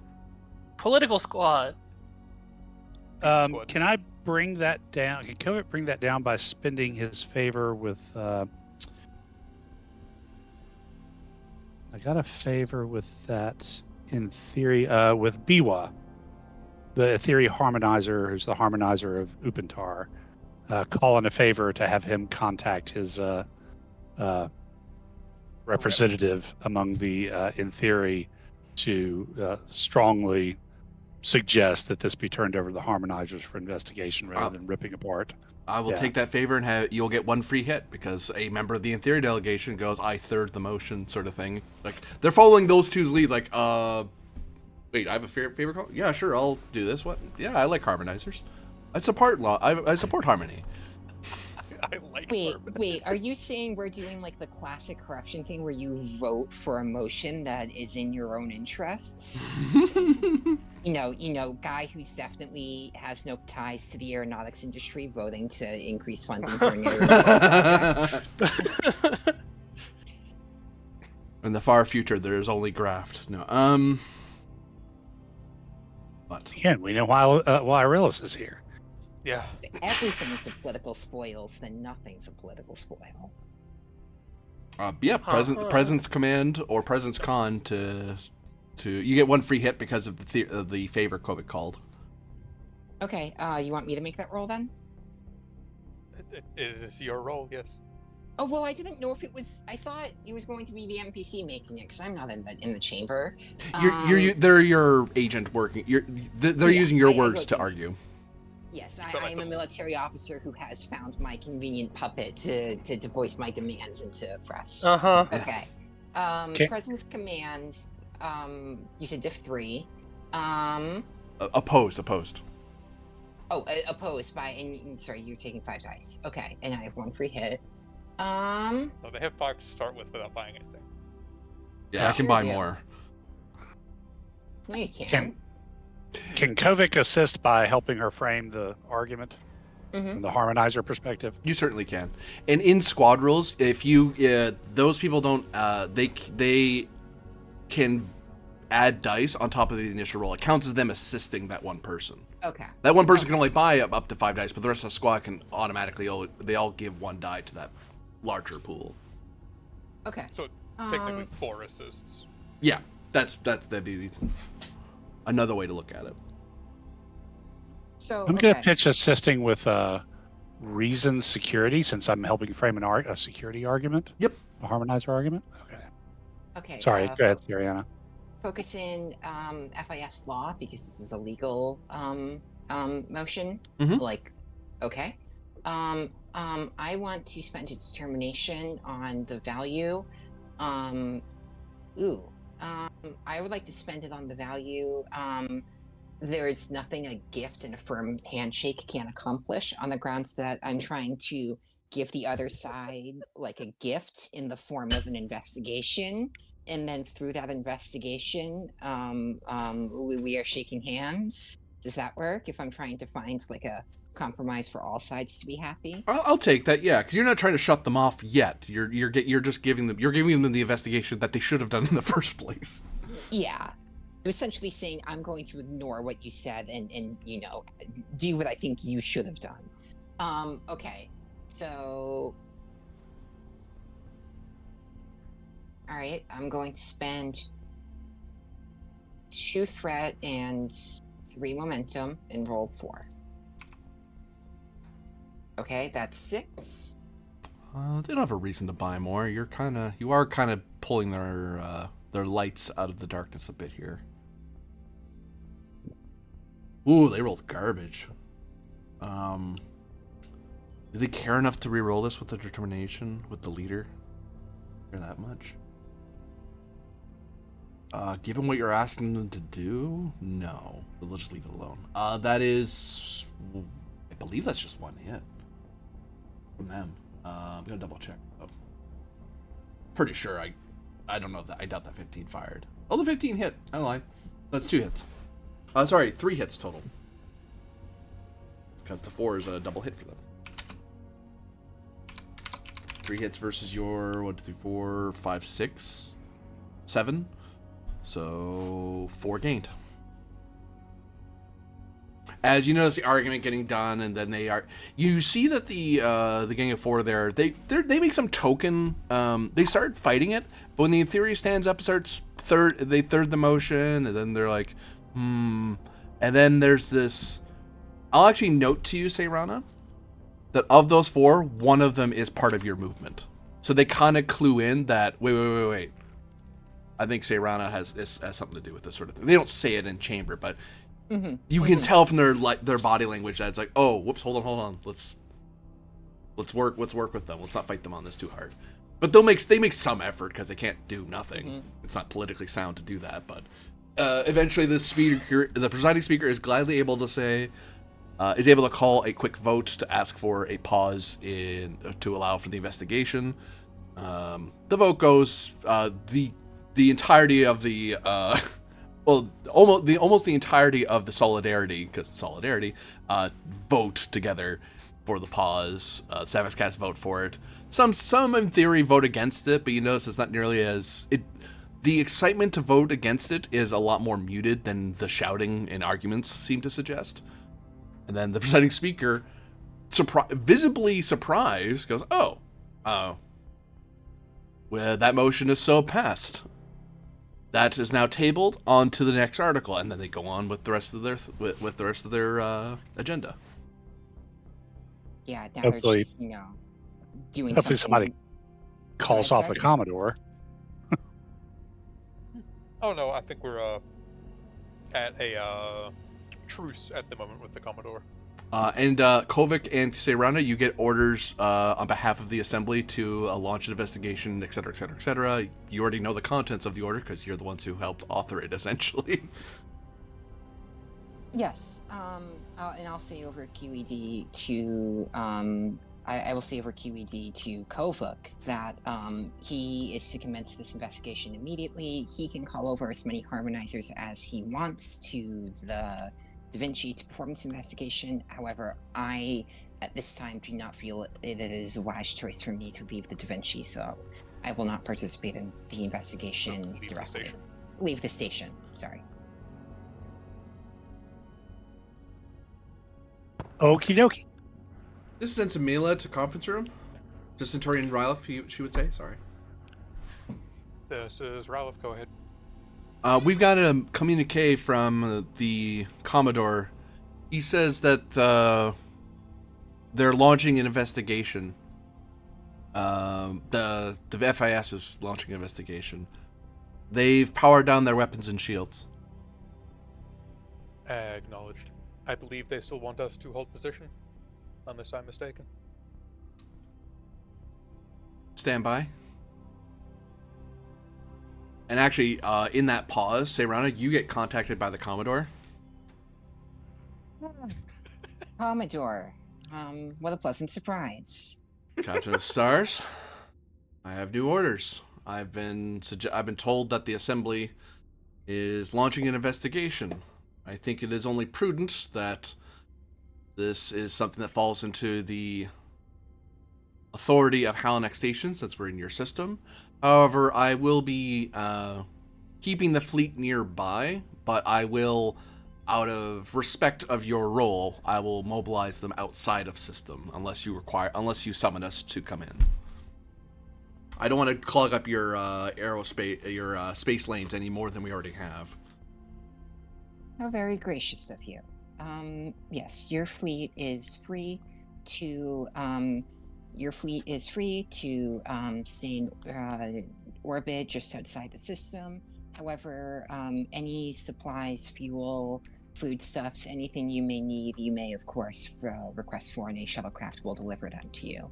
In the meantime, if you would let the Da Vinci come to the station, it will be much easier for the harmonizers to complete their investigation if the target of investigation is not separated from them. I wouldn't recommend it, but this is your space, Captain of Stars. Do what thou wilt. I'll close the comm, and I'll motion for the dock officer to grant them permission to leave, or permission to dock. And then Tamila calls back and says, we're being given, the Commodore's fleet is moving away, and we're being given permission to dock by Halanak Station. Understood, Ensign. Give Khan the instruction to slowly start maneuvering towards Halanak. Aye, sir. Keep it steady and deliberate. Understood, sir. So, Kovic will see if he can't arrange an interview with the second soldier. And before going to that, though, I will contact Biwa again and see if he might be able to help in basically discovery on the in theory side of things. You know, getting access to their various, myths, records, whatever they have about the Celestial Empire, and that kind of stuff. For 2 momentum, you can have them act as an advantage because they have their ongoing duties, but they can give you a primer. Like they can help translate a few things into it. Okay, cool. Yeah. They're basically a person who is like, yeah, if you ask me, hey, head of the police, state police for Germany, could you tell me about the history of Germany 100 years ago? I probably know more about it than you Frenchmen, so sure, I can help you out. Fair enough.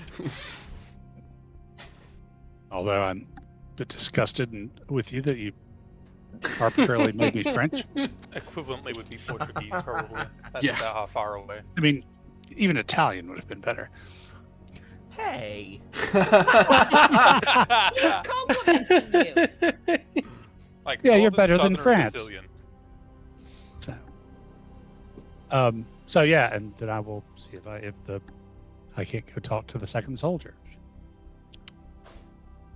Are you talking with them on the Da Vinci? Are Or are you arranging for a talk on station? we going to be allowed to bring them on station? Up to the Captain of Stars if they want to risk it.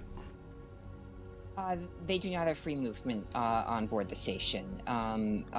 If we can put them in quarters and escort them to quarters on the station, if that's what they would prefer, but they would be restricted to those quarters. Okay, so I probably need to talk to them beforehand just to figure that out. Anyway, so yeah. Non-FIS guards, or are you going to specify FIS guards that are not in theory? They are as of now essentially prisoners under the jurisdiction of the harmonizers. Uh-huh. They're not prisoners per se. no. They are persons of interest under No. investigation. Oh my god. Okay. How do I put this? How do you put this in a way that doesn't sound bad? Okay. I would happily let them walk free. However, politics means that I'm going to look bad if I let them walk free and it turns out that they actually are what they in theory think they are. So if they're going to go anywhere, it has to be restricted to their quarters. However, the nature of their protective custody is the finer details of that I leave up to the harmonizers, to whom their care has been entrusted.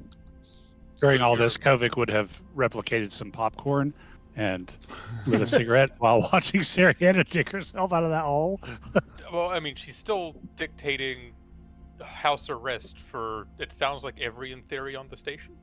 No, wait, no, not the in theory. I was talking about the harbingers. In Okay, which case you're so- dictating the arrest of foreign nationals. Well, no, that one makes more sense as far as limiting their did access. you guys think The- we? No, I'm The sorry. I question got posed confused. was what guards for them, and For what the are, like I harbingers. And that's what I was Yes. saying. I was leaving the details of their house arrest to the harmonizer. Whether or not the harmonizer trusts his in theory core is up to him. uh-huh. So you doubled back on the other thing. Got it. Kovic. So do you need Look, I'm not additional Starfleet racist, but I assistance with stand that? by the decisions of my who may or may not be bigoted. Oh boy. See, it's when you hit the Wow. butt part of that. Yeah, really. No, but the question then goes to Kovic: do you want additional Starfleet assistance, or are you going to leave the Harmonizer Corps as is and trust them to simply do their duty as expected, regardless of potential Well, changes? First of all, I'm going to go talk to these people on the ship before we do anything else and see what they might like and what they might have to say for themselves to begin with before we start Understand. restricting movements any further than we have. If they want to talk to me. So I will see if the second soldier has a minute. Let me know if my presence is required, or if Captain Throlix is once we have reached the station. Thank you. Is there anything else in the meantime?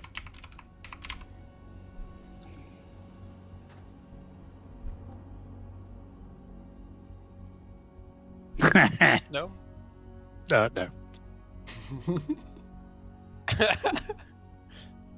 Well, that's also to the hi, Captain.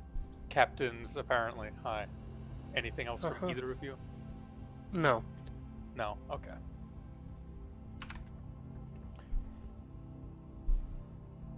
We'll keep them on the ship until otherwise informed. All right. As soon as you're docked, I'll come on board to help manage situations with the Da Vinci. Thank you, Captain. Just a thin smile. like, didn't mean to throw you into this mess. It's like, yes, you did paperwork, and I had another first contact scenario. Yep. This is 2 for 2. Technically, the first one wasn't a first contact, and this one might be a obscure second contact for the FIS, but Still. it's fun.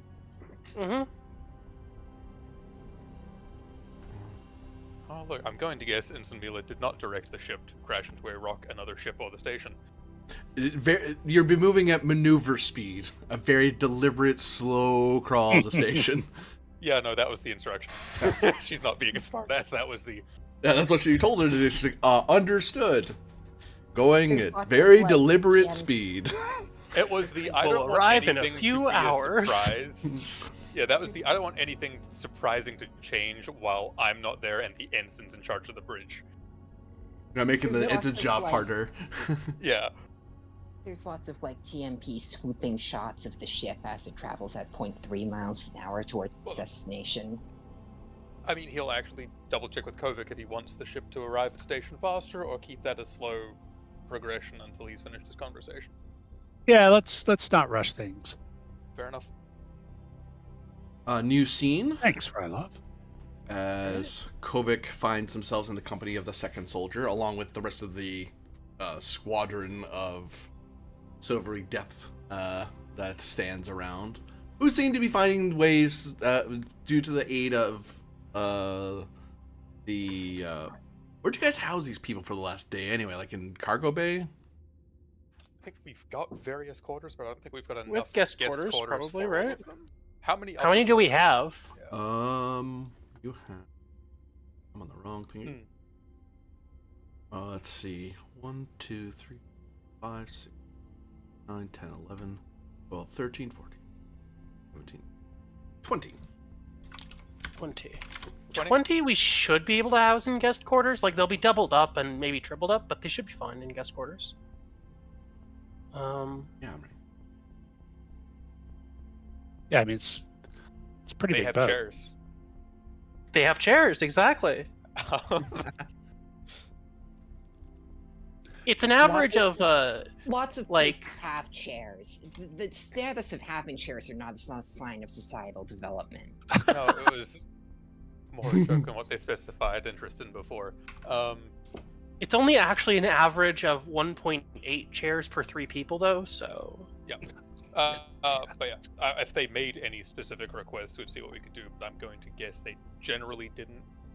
Yep, they would ask like minor things over the last day. Actually, Rylov, I'll ask of you, insight command.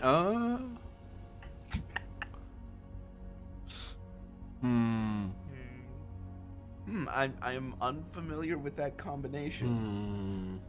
I'm sitting here going like, yes, the roll to determine if they're ordering the parts piece by piece to build a bomb. I mean, now that you said that, insight security, difficulty 2, assisted by insight by computer sensors security, because your own security would have been watching what's going on. Is it actually security? Yep. Okay. Precautions focus. Yeah.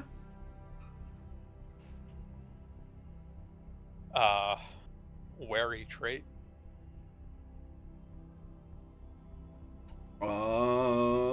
Complication increase. Oh, okay. I mean, fair. Being wary is not always optimum. wary Talon. Yes. Because it doesn't specify it has to be a specifically, a hostile hazard. It's just a hazard. So to say that with the benefit of the doubt to these things. Yeah. Listen, I'm a good Starfleet liaison. You're one of the Smiley good face. Romulans. What was the difficulty again? Hmm? What was the difficulty again? 2. 2. I'll give you a threat. You get to show up in Picard. Oh. That's supposed to be a good thing. That's a punishment. What did I do? Yeah. Those 4 actors, they're having fun with it, but I'm glad you're having fun. And the ship there. Sensor security. Yep. Capitan. Security. And then sensors would lower I the feel difficulty of the at roll by 1. least the actors had fun is okay for a high school production of Shakespeare and not a TV show I had to pay money to see. Yeah. What, you didn't like Romulan Legolas? Well, he's more Romulan Strider, but I get what you mean. He's kind Yeah, of that was both fucking at the same Legolas. time. Yeah. He was never dirty enough to be Strider. That's true. So, on the back of that insight, that looks like 1 momentum generated. Yep. You notice these people, they do sometimes ask for things that would be of some security interest, like, but minor things like, sharpening tools or polishing oils and things like that, which usually, at least in the Klingon branch of thinking, it's one of those, that sounds like someone getting ready to fight with their bladed weapons sort of idea. But that's like a very low, like, a stage 1, well, let's keep an eye on that. Why? Because this is a thing that could be used. How concerned are you? Enough that I'm getting an ensign and some crewmen to do it to warm up. It's not really that important. It's not that big a threat.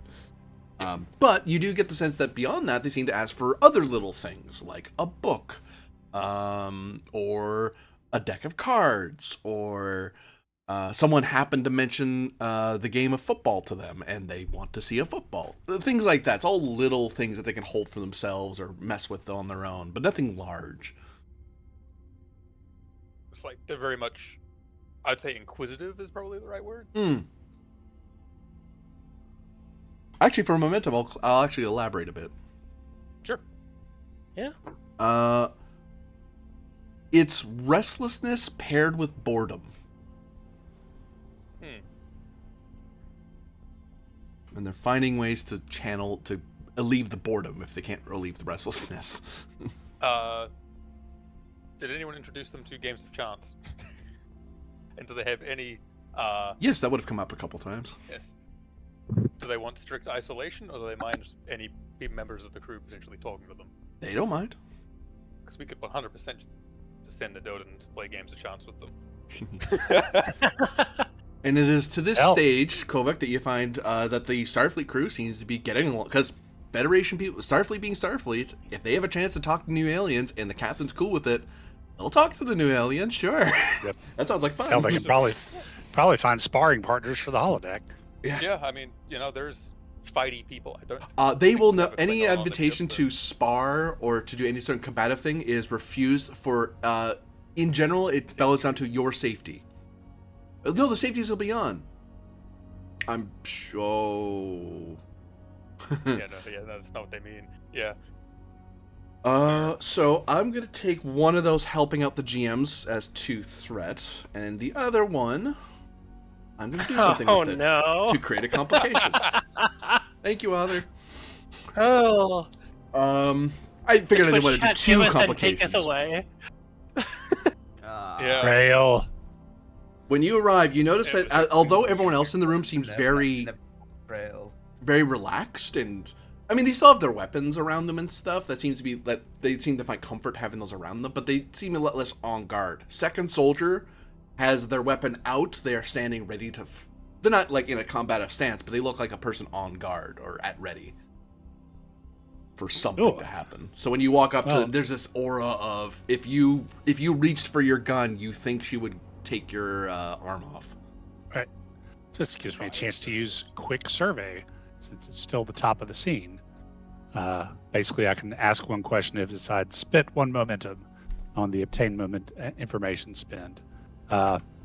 So, is second soldier appear to be guarding someone or something?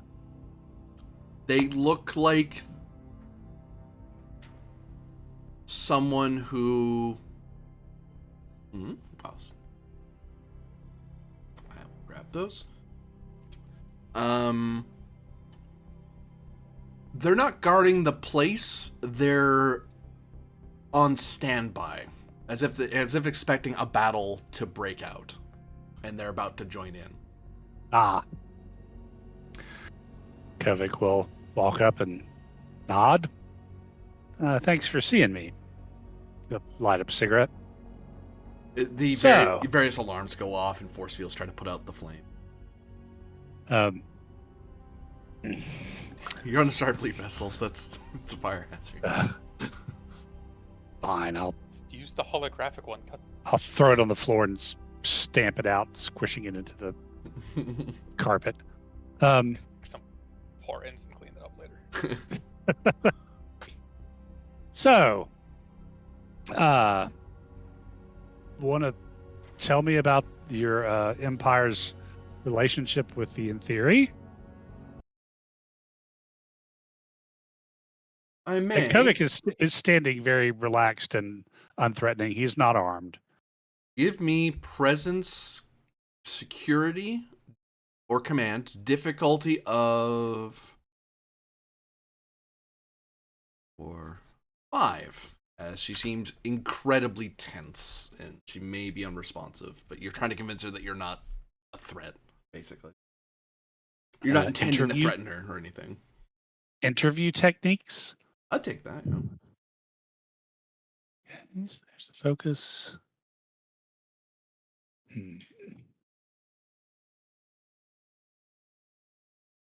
Intuitive for a trait? I will increase comp by 1. Your intuition's fighting against you here. Okay. So diff 5, you said? Yep.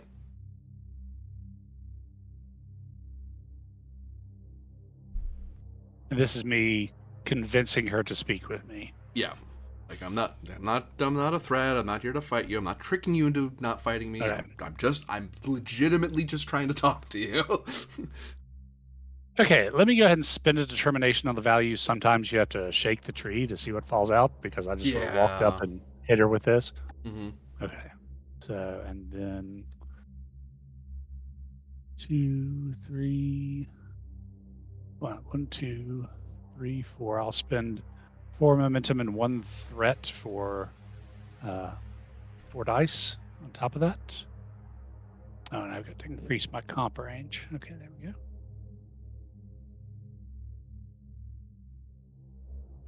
Don't have a reroll, but I did spend determination, so that's 8. Are you generated?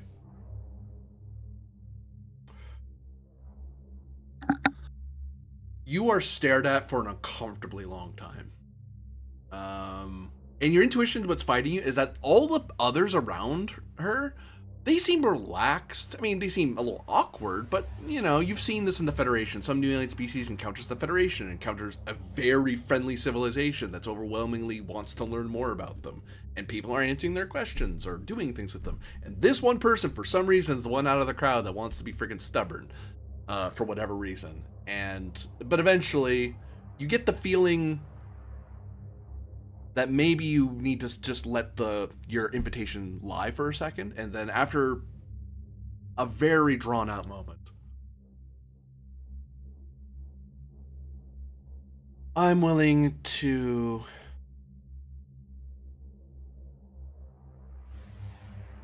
engage in discourse with you, as we don't seem to be at war yet. What was your question again, Harmonizer?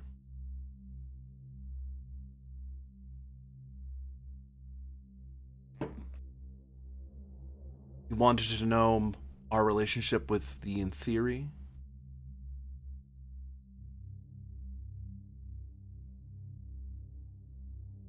she said, asking into silence. Sorry, I didn't realize I It's was. just returning the favor. Now I'm staring at you, lady. How do you like it? So, yes, it's come to my attention that there may be bad blood between the two of you, or your people and their people.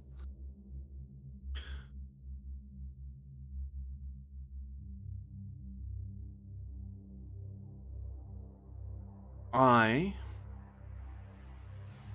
do not know who these in theory are, but I can see and we can feel this ship was about to be under attack. So, Yeah. Then I'll kind of wander over to screen and see if I can't pull up like a basic fact sheet with images on the in theory.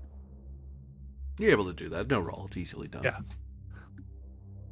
These are the in theory. They are a member species of the Free Information Sphere, which is the polity for whom I work as an investigator.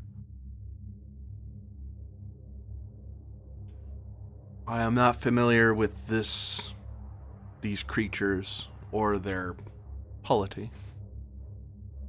According to their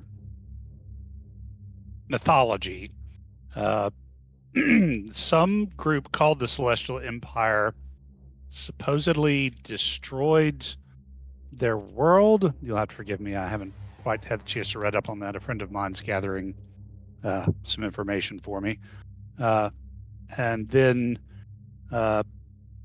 pretty much wiped out the world, slowly fell into decline and kind of disappeared. And then the theory came along at some point after and revitalized the planets and so on and so forth.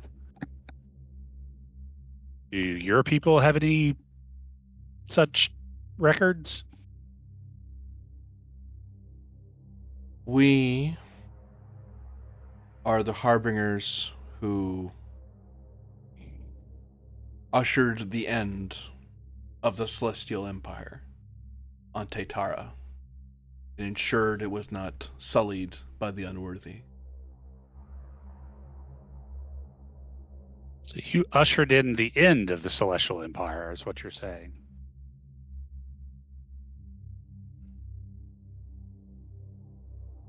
As was our vocation.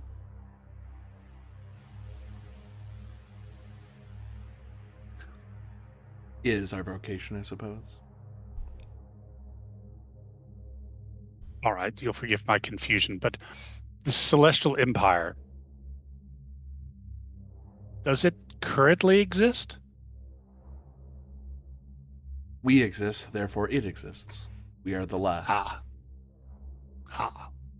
Unless there are others scattered further, but due to how surprised you are and ignorant of what we are, I believe you have not.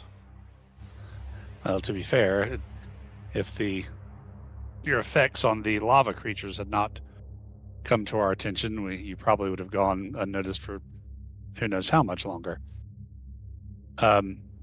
You notice as you're talking to them that the second soldier's form looks a lot more Ioshan in demeanor. Still silver and very mercurial, but right. They're shifting to look more Ioshan rather than the more generic. And you notice, yeah, I'll leave that there. All right. At this point, I probably should inform you of a few things. In theory, or at least some of the in theory, the free information sphere is basically a polity made up of 3 different species, one of whom, in theory, a few of their representatives in the governing body have decided that due to their legends that you represent an existential threat to them and to the FIS.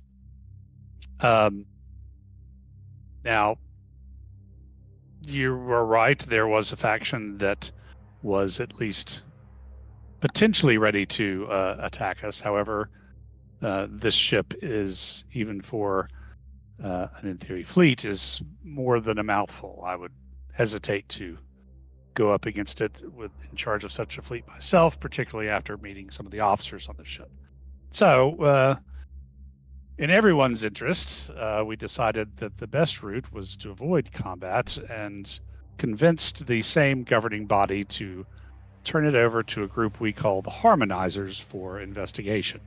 I am one of these Harmonizers. We are what you might call law enforcement, also investigatives. My job at this point is to determine whether or not you actually do represent an existential threat to the in theory. Give me presence, command or security. Difficulty of 3. You have done an act that will further an extended task that you've all started earlier. Because one of the first parts that you've discovered is getting, or you've worked out on your own, is you need these people to understand what's going on. Right. So they'll cooperate rather than figure out their own way out of the problem. Right. Let me get those numbers in front of you.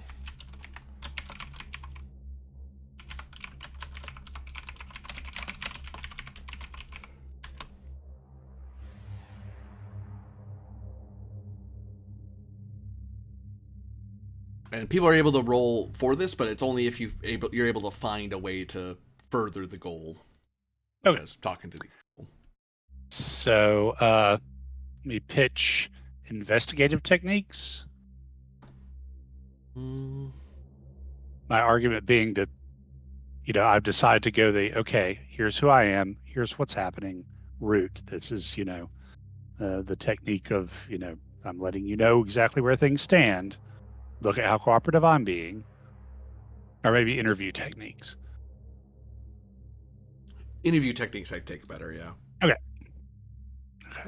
Here's your 3 there, Thralic.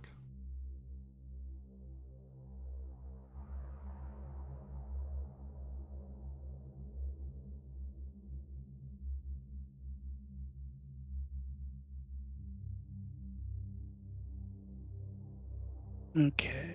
Don't think I have anything else really. For Ryloff, I'm willing to take a momentum for that, actually. A very low tier obtain information. Unless you want to roll, sorry, don't take that yet. Unless you want to roll a presence command to see if you can communicate a little more thoroughly with him and get him to give you more information.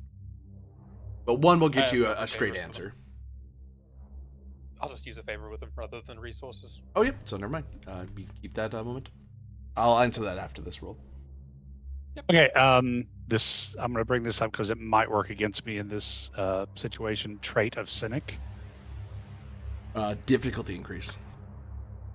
So we're up to 4 now, huh? Life's hard for a cynic. Yeah, you're not wrong. I would know. Ah. Okay. Maybe that's why Ryloff and Kovic actually get along relatively well. Maybe so. All right. Yeah, I don't really have a lot. Let me see if I can call in a. It's not momentum. It's a milestone. Yeah.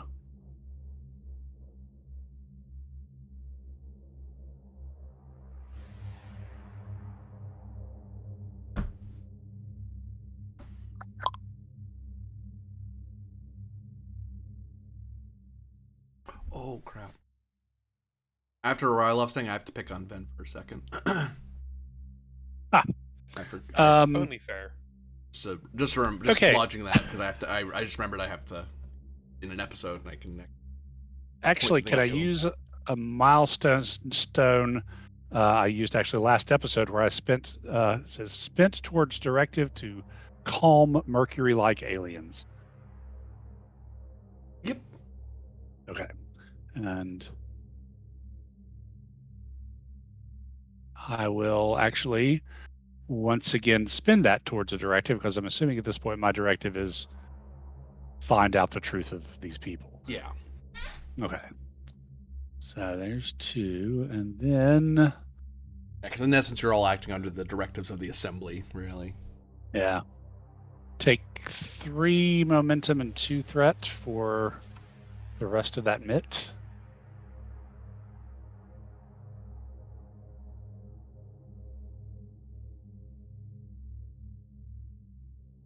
That's 5, so I gain 1. Do you want me to roll work? 7 challenge dice, please. Yep. Ooh, I'll spin that one to reroll 1, 2, 4 whiffs.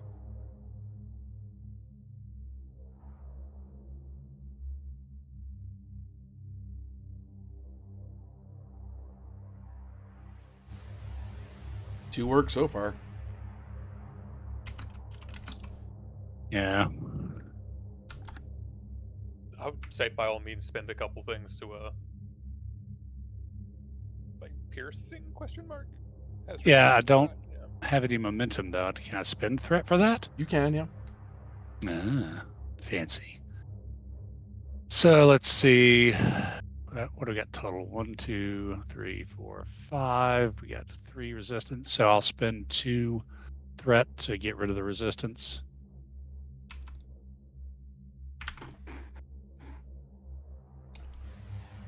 So you actually have a breakthrough. Oops, I had that backwards. I can't type.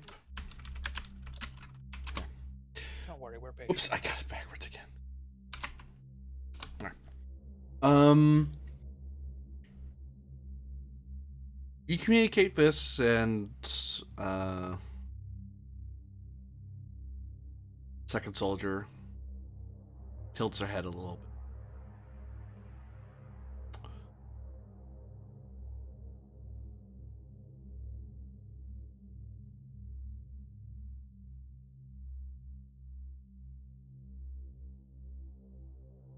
For now,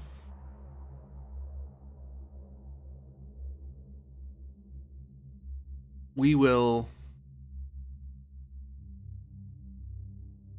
assist in your search for the truth, for we find this a worthy pursuit. But be warned, any attempt on our lives will be met with force. No matter who they are. Fair enough.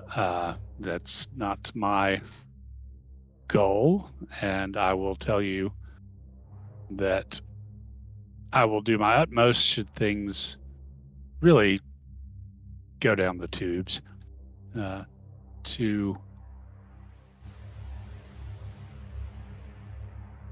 get both you and the FIS out of harm's way, at least at the initial. I'll do my best to make sure that you don't find yourself surrounded in the hostile world. Thanks for the continued description there, Author. Woot woot, third greatest GM on Twitch after Author and Matt Mercer. Thank you for 20 months. Matt who? Matt Mercer? Yes, Sorry, I don't know the guy. Yeah. Never heard of him. Yeah, more people have heard of Corbinian. That's more famous. Yeah. Yeah. I mean, that Brennan guy's pretty good, but I don't know this Matt Mercer. We end the scene with a second soldier saying to you,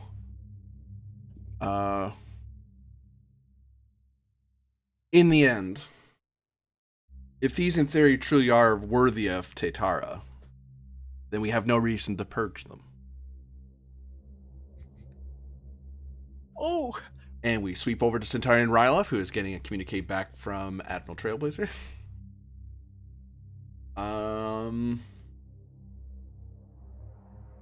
As for these harbingers,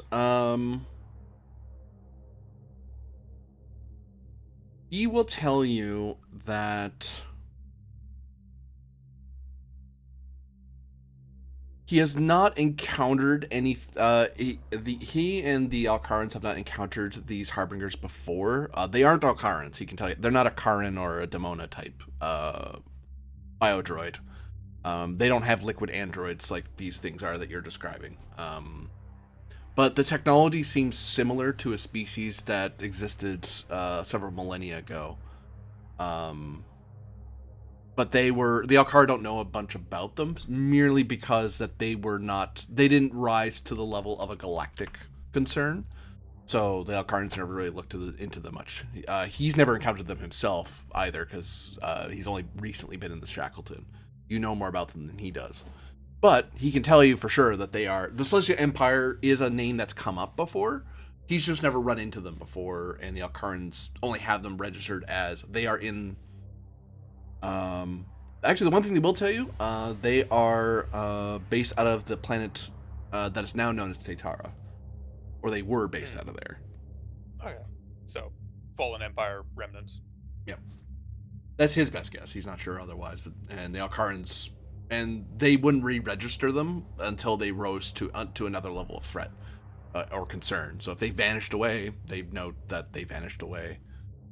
Which actually, because it's a favor, I won't do a follow-up roll. I will simply say that they did note its vanishment, because they would note what civilizations rose and fall over time to see if it was a natural destruction or self-imposed, as opposed to the Iconians coming around again. Like, we need to know if you fell because you screwed up or because someone killed you. We need to know. Okay. That's something we can maybe loop them in on then if we learn more. As for Lieutenant Junior Grade Ven. Yes. I will say two things to you.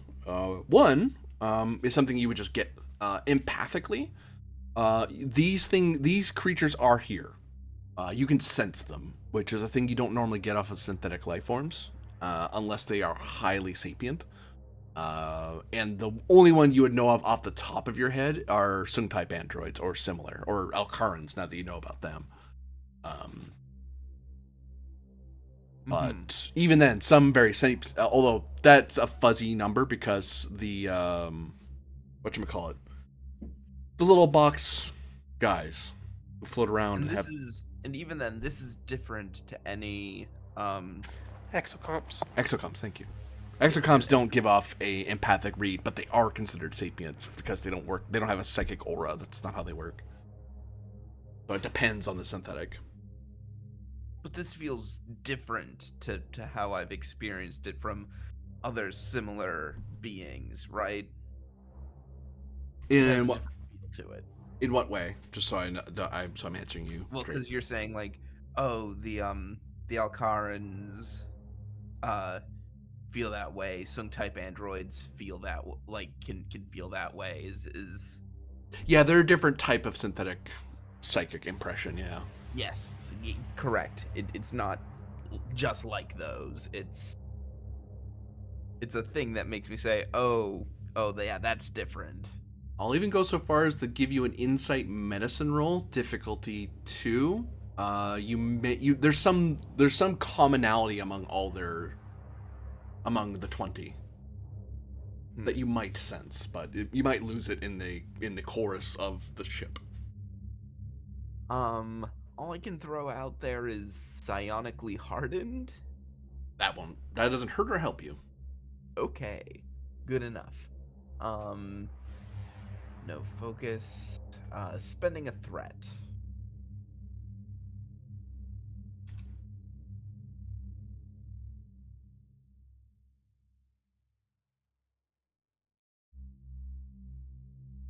You get a sense of unanswered righteousness, or another way to put it would be a vocation or a calling that they feel like they're not answering.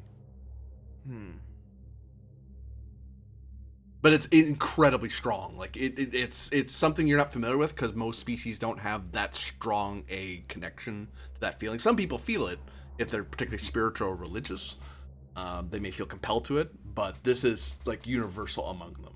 Take another threat, but I get a bonus momentum that I get to use to ask a question. Do I get the impression that these are feelings that are about to boil over?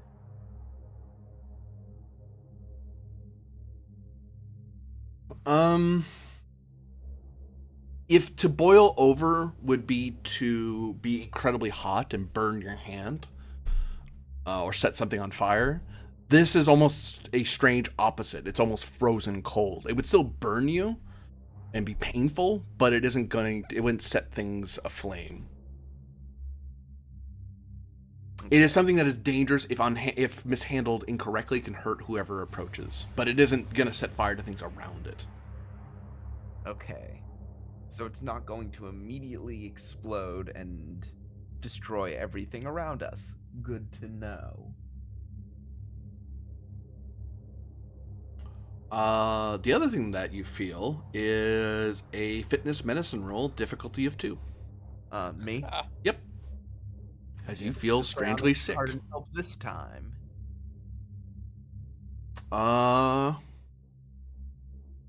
Yes, actually, you'll bring it down to diff 1.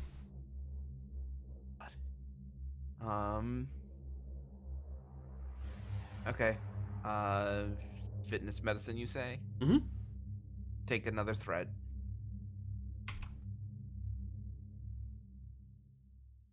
Oh, fuck's sake. Hang on. I have... which one?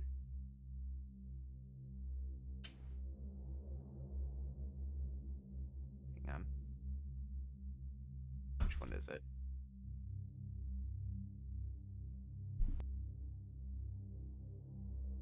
Here we go. Legion of Honor. Legion of Honor quash. Yep. For a brief moment, as you kind of turn around, you're saying something with Ensamila about some minor thing on the ship. And then you just feel, for a brief moment, when you turn your head, you feel like motion sick, and you just kind of. But when you've noticed that your psychic hardening techniques kind of help you center you, and then the motion sickness vanishes in an instant. Oh, but because of that, I'm aware that wasn't just motion sickness. That was some weird psionic nonsense. You think your psionic hardening helped you. Whether it was psionic in nature, you're not sure, but that training helped you ride the wave that hit you.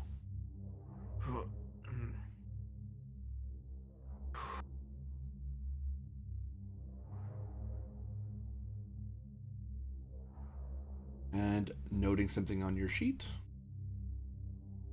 Oh, something on my sheet? Yep, I'm about to have to get. Oh god, you have so many of these. Adding to your injury. F1. Sorry, what? You have an F rating of 1. What does that mean, GM? You're motion sick from F1. You spent too much time in your Formula 1 car. You get this vague sense that something's off. You're just and that level of frustration you probably have as a player. That's something Ven probably has. It's this weird feeling that something's wrong, that you're hurt somehow. You're not precisely sure how you're hurt. Because again, it's the most you felt was motion sick, and then it went away. So what does that mean, sort of thing? But I definitely get the feeling that wasn't just like a. Yeah, that was more than just like actual motion sickness. Yeah, it's definitely something odd. Okay. Ben just sort of pulls himself up to his feet, turns around and says, Rylov, sir? Yes, Lieutenant. Permission to go to sick bay. I think I might be having some sort of a episode. And points to his head. Approaching Doc, calls out Ensign Silek, and then she continues with her work. Thank you, Hel. Do you believe you'll be able to reach sickbay by yourself, Ensign or Lieutenant? Do you need someone to assist you? I think I can make it down by myself. If we could just, inform sickbay that I'm coming. Very well.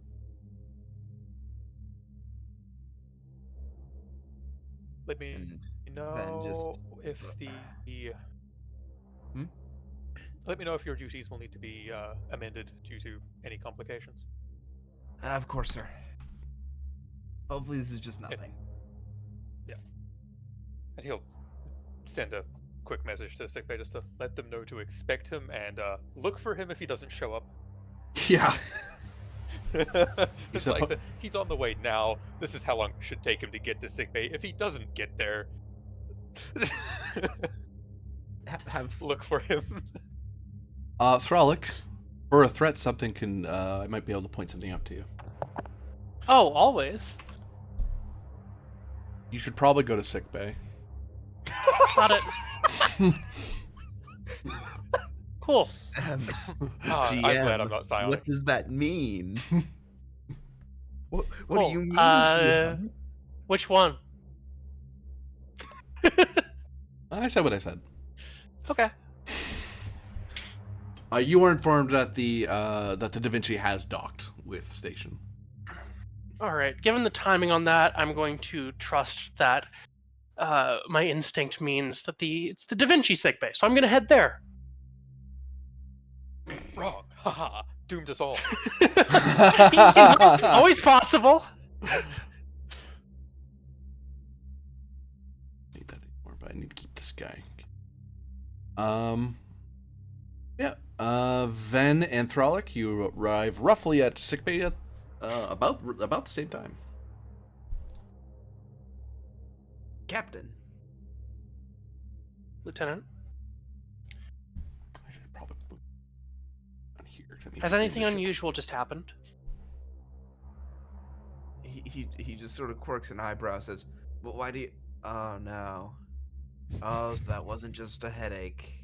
Oh, that really wasn't just a headache, was it?" I'll hazard it that it wasn't. No. Ben just sits down. I experienced a dizzy spell while at my station, and while trying to ward it off, I found that some of my psionic hardening meditation techniques that I've practiced helped me ward it off, and that probably wouldn't have worked if whatever this wasn't somewhat psionic in nature.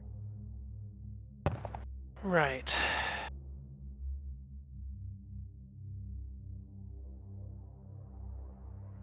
Well, let's get you looked at.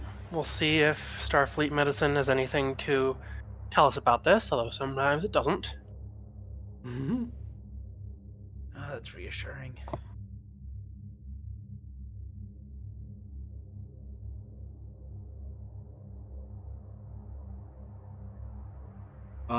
I believe you are activating a medical support. Oh god, I'll drop that. That would have sucked. There we go. Yes, indeed, we are. Let's see. Dr. Tamina, I presume? Yep. It's her or Kobuk. Govik. Please God, no. If Kobuk shows up, I will never hear him. Have you considered But- gaining an addiction to tobacco? He has a focus in diagnosis. He does have a focus in diagnosis, it's true. This is exactly his No. forte. Oh no. But yes, Dr. Tamina will walk into the room. I guess first question, GM, does Dr. Tamina feel any of these psychic impulses as a Vulcan? You sense the presences of these new life forms aboard, sort of thing. You have that sort of feeling, but you don't feel any weird pulls or anything like that. No. Actually, I should look at the sheet before I answer that, because that I could be lying to you. 1 second. She has no traits for it. Yeah, I think didn't Jimena think so, just it's a supporting has. character. Yeah. I just want to. I didn't know if any of that would be important. I'll note that at a baseline Vulcan level, you're not feeling anything particularly unusual other than your normal Vulcan things you worry about, but nothing weird. Okay. just holding things. Yeah, and she'll flatly look at the two of you and say,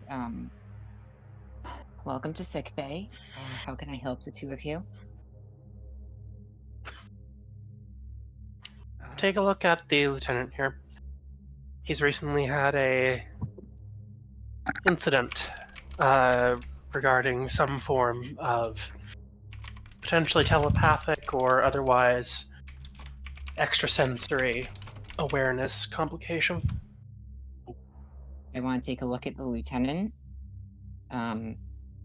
Does he I don't know what the psychic scan protocol is. But can I It'd be do like the a sus- neural scan or something, yeah. Okay.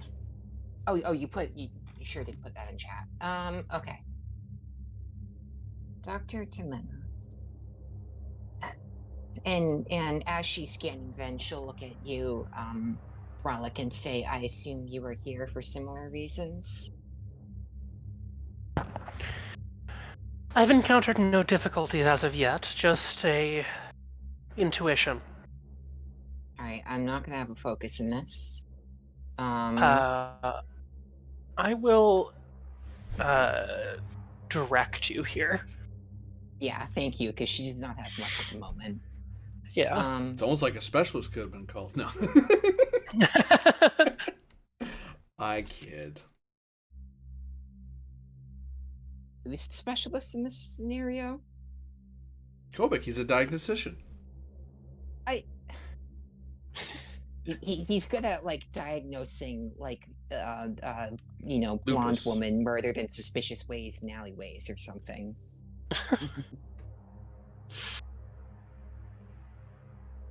All fun and games till you wake up with a dead hooker. Okay, Frolic, so are you helping me here?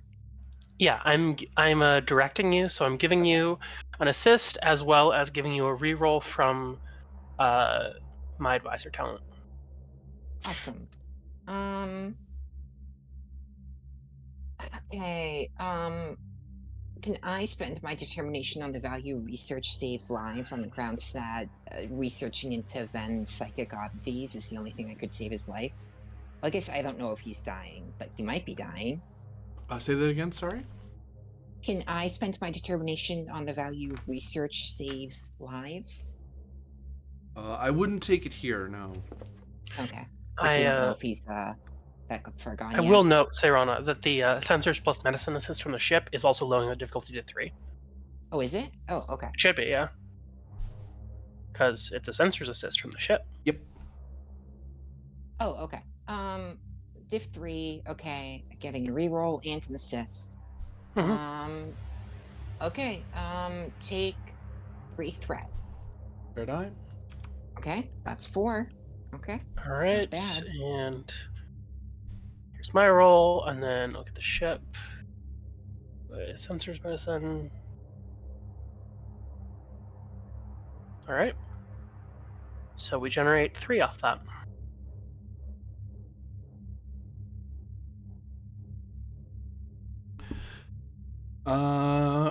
Upon scanning Ven, you notice that there is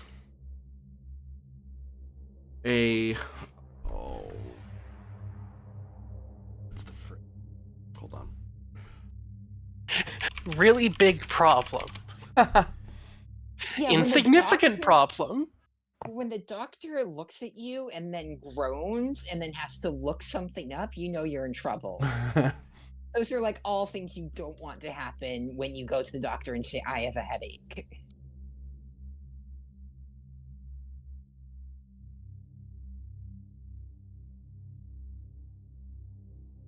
You notice that there is a very unique imprint or presence, I should say, of along the psilocybin tracks that Ben has, basically the psychic part of the brain, those particular chemicals that help with that. You notice that in amongst them, it's actually fairly hard to detect because it's so residual. You almost lose it among everything else, but you detect chronoton radiation. Oh, God. Okay. Okay, so I'm going to say what happens is she scans your brain, Ven, and looks at it for a second and says, I do not see anything wrong, but I will conduct a further scan. And then she digs a little bit deeper, and then you get the signature Vulcan eyebrow raise. And then she is going to pull Captain Frolic aside and show you the scan of his pathways and say, Commander or The moment you Captain. start stepping away for a second, a sense of motion sickness washes over the two of you. Fitness medicine, difficulty 2 for each of you. You mean Frolic and Ven? No, Thralic and Tamina. Oh. Yeah. It's medicine difficulty 2? Mhm. All right, Ven, you go first. Generate me some momentum. Well, Thralic and Tamina, sorry. Yeah, Ben's not rolling this. Oh. Also, it's a medicine roll. I think you're gonna be better at this than I am. I'm rolling a 12 without a focus.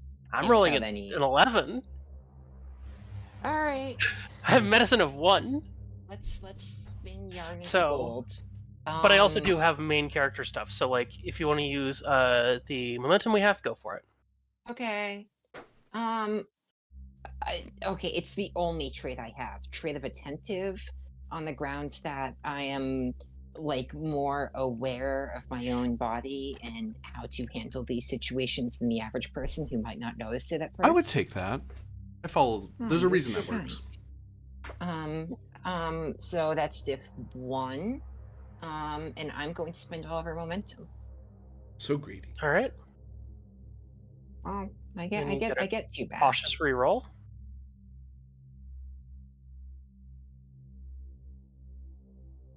Thank you for reminding me. I'm so used to playing a character without a cautious or bold, I completely forgot about that. Yeah. See, I've played a character with cautious or bold for so long that even though Throlic has never had, like, as long as I've been playing her as a main character, she's never had any of those. Still miss it. Let's see.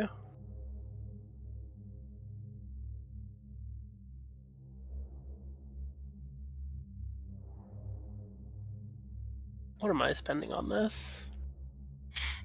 Okay, let's look at traits, Jam. Let's see how these cut, if they cut. Psionic. That helps. Calm in the storm. Not yet. Okay.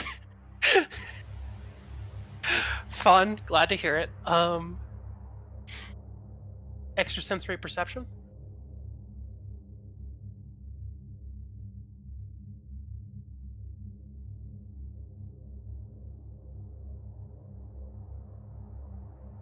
I wouldn't say so, no. Okay. If anything, wouldn't that be making this worse? Oh, it might. That's why I had to ask about it. Comp increase, yeah, you sold me on it. Yeah. Welcome. Oh yeah. You know, I have to ask if these things cut in both ways. Let's see. Don't have any traumas around anything here. It's good to know. Don't think my prosthetic arms are affecting this. Unless they are, in which case I'm confused. Cool. Yeah, I will spend 1 for an extra die. So greedy. Should feel bad. I know, I should. You're right. Let's see. Focus and observation, maybe? Yeah. Cool.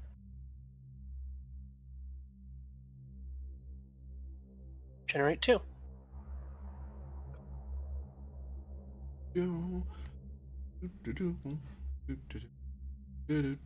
Oops, wrong thing.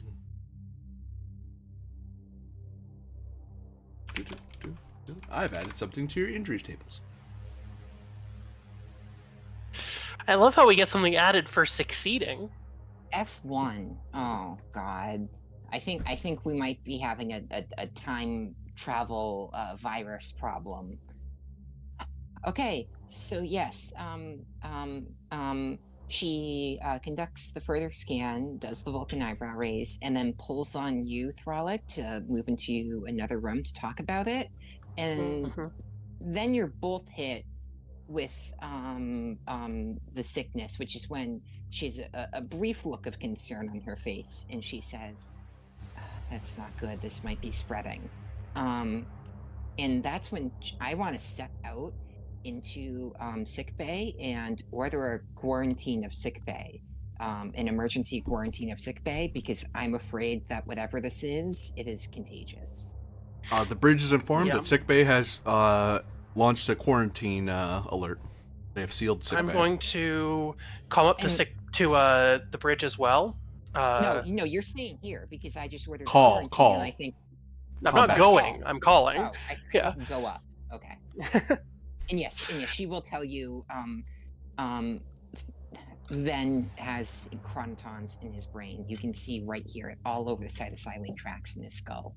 That's very bad, and it appears to be spreading. I will conduct scans of the people he's interacted with. All right, and then I'll say, "This is Tarlek to Bridge."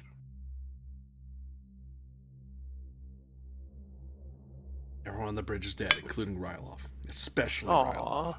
Well, maybe they've just, that they also have the infection and now they're out of time. Yeah, could be. Mute at the moment or just muted? Mostly muted. Yeah. There you go.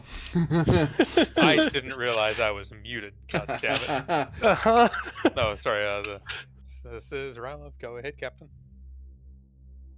We have a potential psionic contaminant.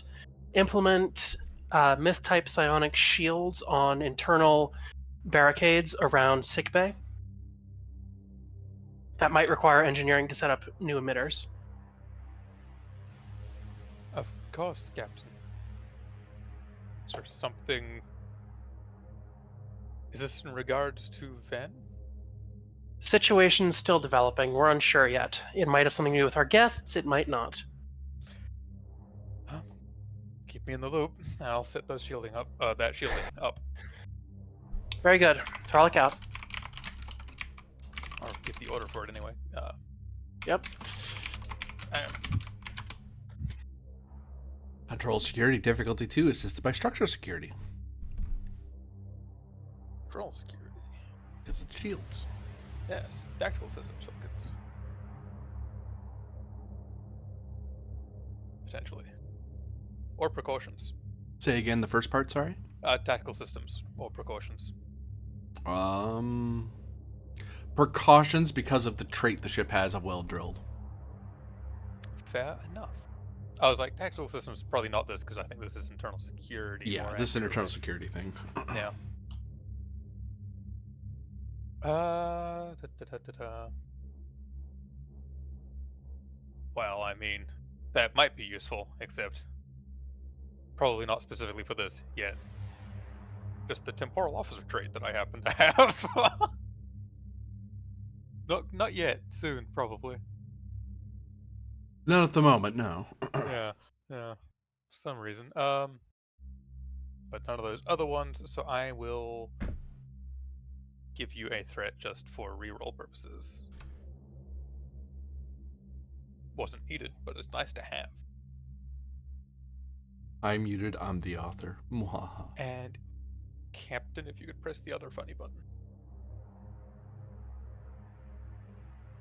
Sorry, what was that? I stepped away for a second. Oh, well, if you could press the other funny button, please, for structure security. Oh, yeah. Can do. The funny button that makes the dice go click-clack. Yeah, no, funny buttons.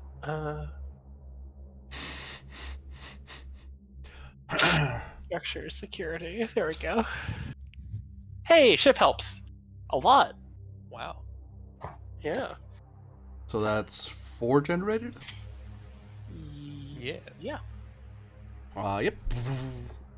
With those shields brought up, Ven, everything outside of the of sickbay is muted. You can't hear. You can't empathically feel outside of sickbay. Ooh. Does that help? bit. Interesting. Ooh, this might be a question that you can answer. It might not be, but I'm assuming there's people like Starfleet personnel, maybe like security near our guests, because generally keeping an eye on them just a little bit. Most As likely, yeah. yeah. So, is there any reports of sudden change from them after the shields are put on? Given there was a theory of it might have something to do with them. So, is there any adverse or unexpected reaction just at the time it happens? I'll answer that that's for a- your momentum, sure. Spending threat to be like, oh, that's a good idea. I'm sorry, guys.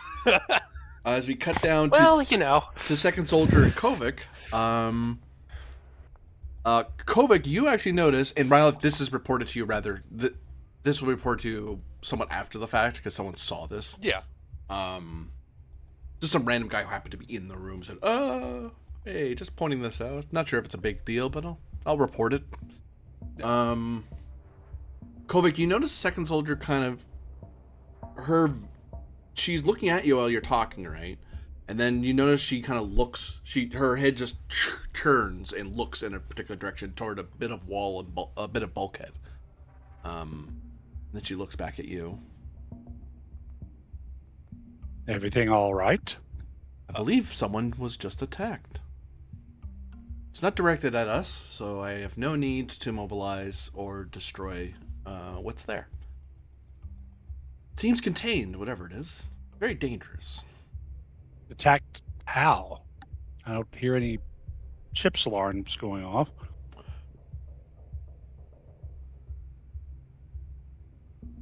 Discordance. A misalignment of the sentient universe's intention. She shrugs, like she's not sure how else to put it.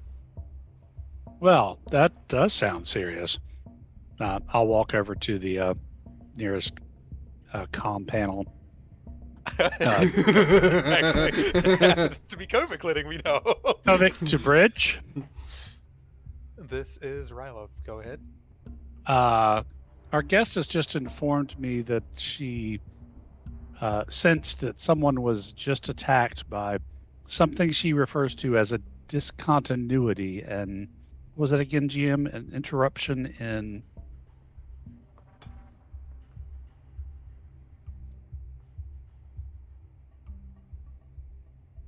the universe's something? A disruption of the sentient universe's intention. I had to be very careful how I worded that. By something she refers to as a disruption of the sentient universe's intention. And you notice as you're that not necessarily in response to you, but you notice that the others have kind of stepped up and they've gotten their weapons ready and they're all looking around. Second Soldier kind of looks at them, and in rather eerie silence, they all just kind of nod at her, and they just kind of they're all at ready now, which is very creepy to the Starfleet people who were just having fun with them, and then all of a sudden, this whole room just mobilized, and it's like they're ready to go, and then they're just waiting. And the Second Soldier kind of and she looks at you and gives a wave of "it's okay" sort of thing, like go continue, carry on sort of thing. She does say that it appears to be contained now. However, I have to say it's got her people not on edge, but ready to move if necessary. The only thing I'm relatively aware of aboard the ship is Lieutenant Venn had a brief psionic episode which had him relegate to sickbay, which is now under quarantine, specifically by psionic shielding. Well, I'm sure that can't possibly get any worse. There is a theory, and it is no more than a theory, not an accusation, that our guests may in some way have an effect on this, or be the ones responsible, even if not maliciously. I don't think so. Second Soldier seemed as surprised by it as anyone else. Hmm. Her I'll- reaction was not that of someone who is expecting whatever it was. Understandable.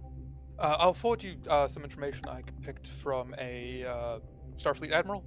It's not much, but it does imply that this empire is something that existed long ago and long since fell.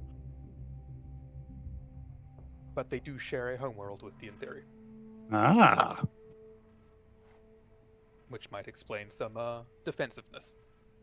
fair enough. Yeah, they mentioned that if the Theory were worthy of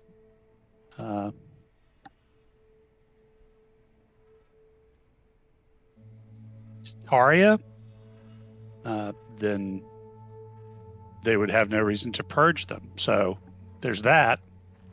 Doesn't look like if we can prove the Theory are worthy of their planet, there shouldn't be any purging. I'll keep working at it, Kovic. If you need me to speak with them, let me know. Or if you need to bring them to the bridge for one of them, preferably, rather than all 20. That can Understood. be arranged. Keep me in the loop with the whole psionic shenanigans. As much as I'm kept in the loop, I will do so. Go back out. It appears that one of the ship's crew experienced some sort of psionic phenomena. Sorry, this is way outside my area of expertise.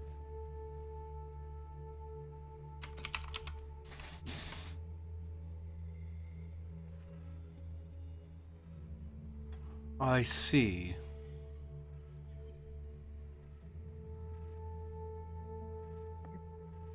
They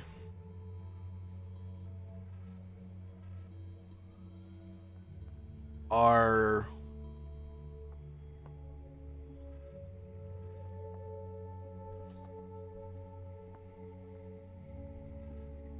closer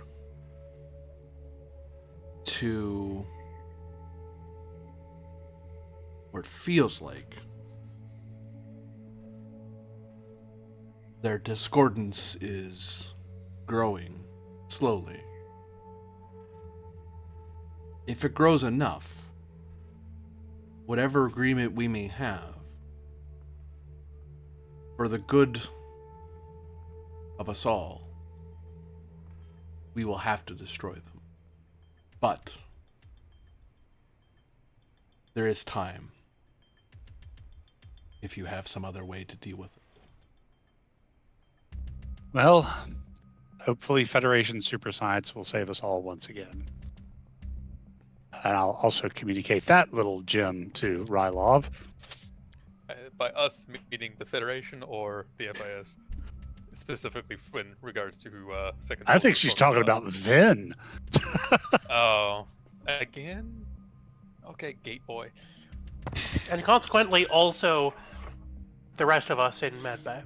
Yes. Yeah, GM, can I do that scan now to see if this effect is actually spreading to other people in Medbay? I want to scan myself and For momentum, I'll give you the results of the scan.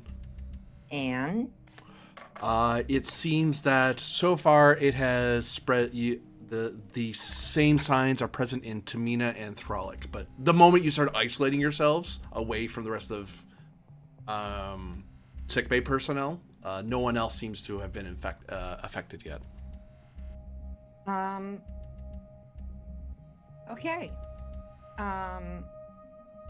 Can I attempt to use the ship's sensors to scan the bridge, considering he was on the bridge when this all went down? Because I want to make sure this isn't infecting people outside the bridge.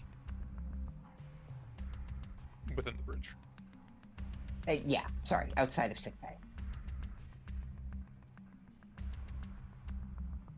For momentum, I'll answer. Okay. It does not appear so. No, everyone who is on because no one, thankfully for the sake of your scan, no one's left their station at the moment because they haven't been told to shove off to take to port, so everyone's at their station. But no one shows, the scans don't show any chronoton radiation out of the ordinary. Rylov has some, but it's not in the same form. It's because he's had temporal encounters before, so he has some residual, but it's not in his brain. It's just the normal kind you have when you time travel. Yeah, like a guy present at Los Alamos, there's a little bit of radiation just kind of left over. Don't worry about it. Yeah. Okay. Okay, then I will amend the quarantine around sickbay and announce it is now a quarantine around Ven, pending further investigation, because it does appear that Ven is patient zero in some kind of psychic epidemic. Okay, we do also have to quarantine the two of us, though. Yes, sorry, the three of us. And Yeah. actually, I mean, at that point, if it's the three of us, we'll just keep them all of sickbay just to be safe. So just evacuate non-affected personnel. Oh no. Yeah. Yeah, but can we even be confident that they are unaffected and they aren't latent carriers? Ven thinks for a moment. This Always bad idea. This isn't anything remotely close to the plague that hit Betazoid a few years back, is it? Oh, for no roll, it's not. Don't worry. That didn't use chronotons at all. Yeah. Oh, thank fuck. Yeah, I thought about like, no, you would know it's not that. There'd be certain if anything, Tamina would detect that immediately and would probably replicate something and jab you in the arm, like just without thinking twice. Like, nope, jab. You're okay now. Like, what? That could have killed you. Nah, we're not bringing this back. Stab. Yeah. Yep. Okay. I am going to, looking over what Tamina is found out so far, forward on to Rylov that situation appears to be contained to sickbay and 3 affected individuals, all of whom have some psionic capacity and all of whom now have some chronal radiation in the, probably temporal lobes. But Rylov will put back a request for a specific source, and if he needs to take any specific action under alternate duties, given the presence of that specific kind of. That sounds worse than it is. That's just, do I need to act as a temporal officer rather than a... At this point, the level of chronoton radiation, correct me if I'm wrong, GM, is not of enough that he has been temporally displaced as far as we know. Yeah, it's almost so small that it's barely detectable. It's barely detectable, and it's in a very particular part of the brain. That's what makes it even weirder, because normally it's on your clothes. It hits you on the outside. It doesn't hit you inside first. Yeah. Yeah, so, it's weird, which is why he's being like, I'm going to ask my captain's opinion on the matter, because... I think that Throlic will say, I'll leave that to your discretion, since I am not well briefed in temporal matters. Captain Throlic, I think I'll throw this at you. Insight Command, difficulty of 2. There's something you may have forgotten. Got it. Oh, very possibly. Don't worry, I just spent a favor with the Time Admiral. Yeah. Another. Do I have a focus? I'll look at your sheet and help you. This is one of those times where you don't know what I'm calling for. Exactly. So how hard are you looking? Depends on how hard you're focusing, I guess. Yeah. None of them really. Actually, if I'm being generous, I'd say if you asked for it, I would say military history at complication increase.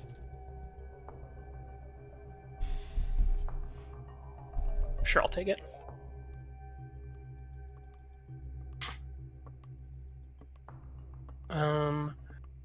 And I'll spend momentum for 4 dice.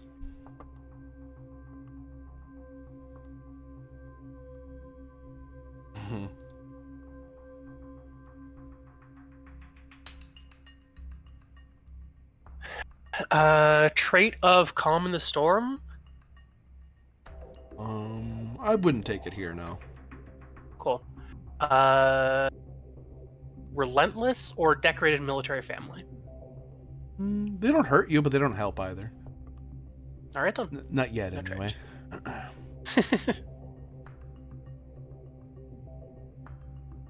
Oh, okay then. glad I spent for that focus.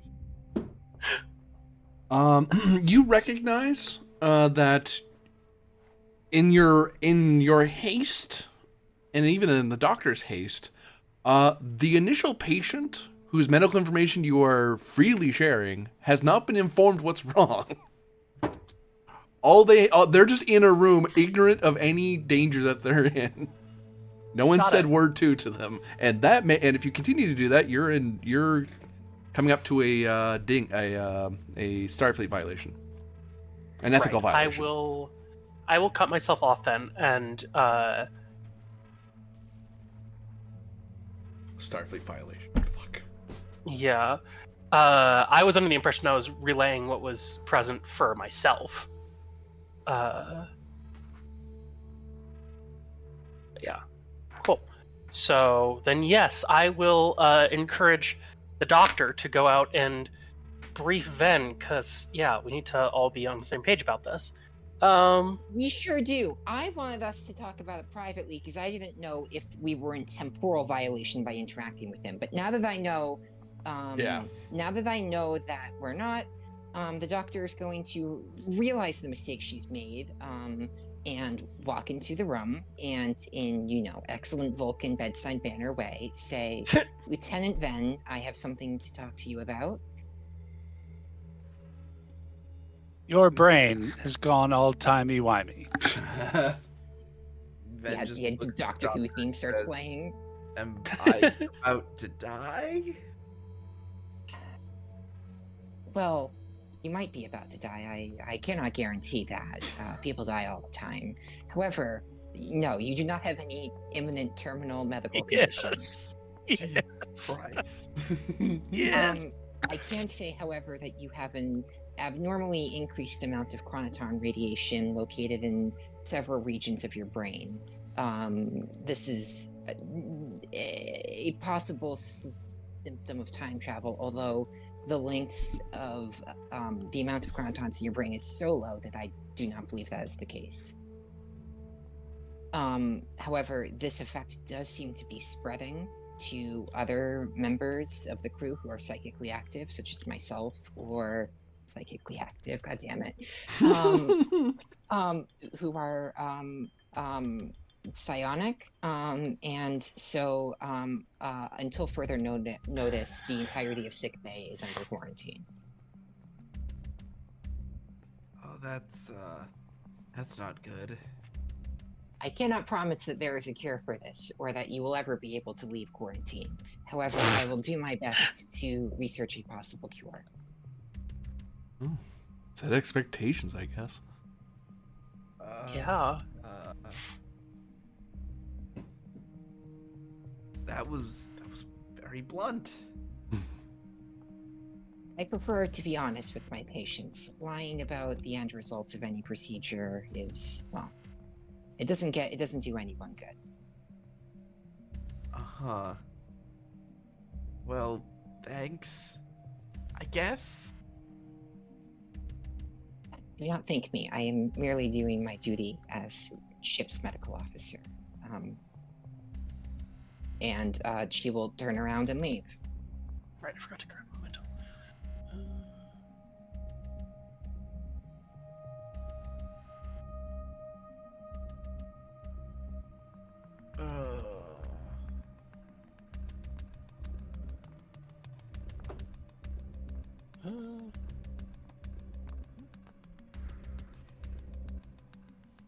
You should have like 5 extra momentum there. Yeah. I realized that I'd not actually done that. I was like, oh, okay. Well.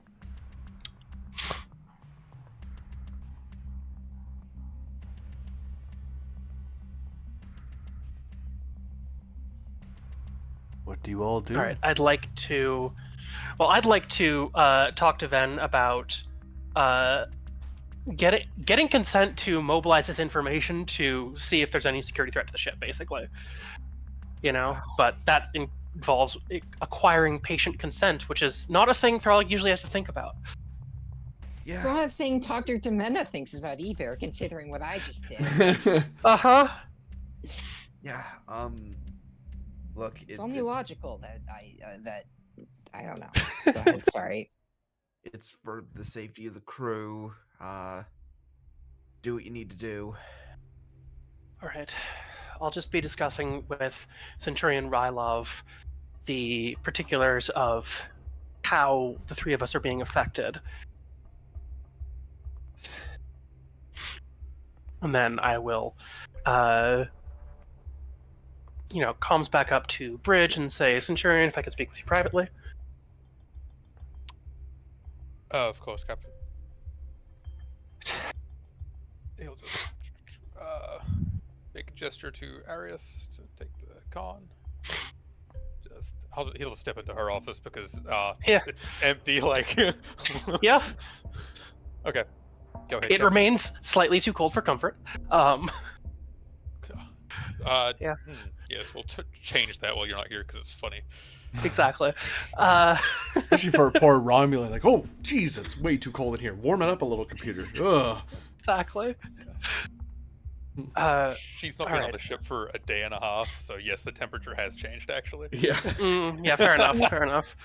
Can we get like Starfleet themed like holiday sweaters to put on when we're in cold areas? Excellent. Only captains no, get the I cool will- jumpers. I'll continue to read Rylov into what's happened now that I've got medical consent and say that that's the information we have so far in regards to how chronoton radiation may be involved.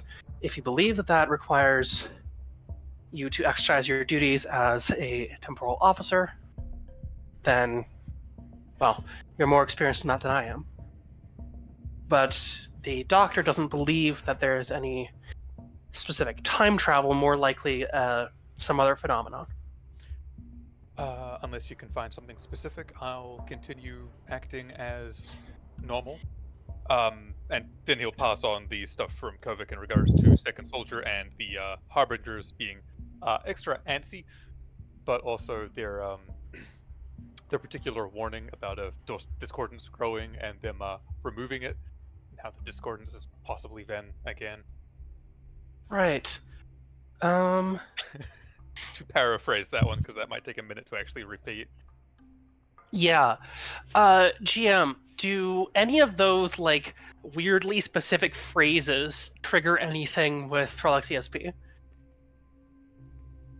For a threat, I can say something. For a threat, Yep. yes. Yeah. Let's go for it. I'm sure it'll be useful. That is so passive aggressive.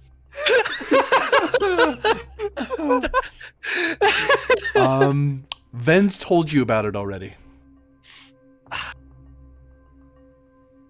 What? Lamau.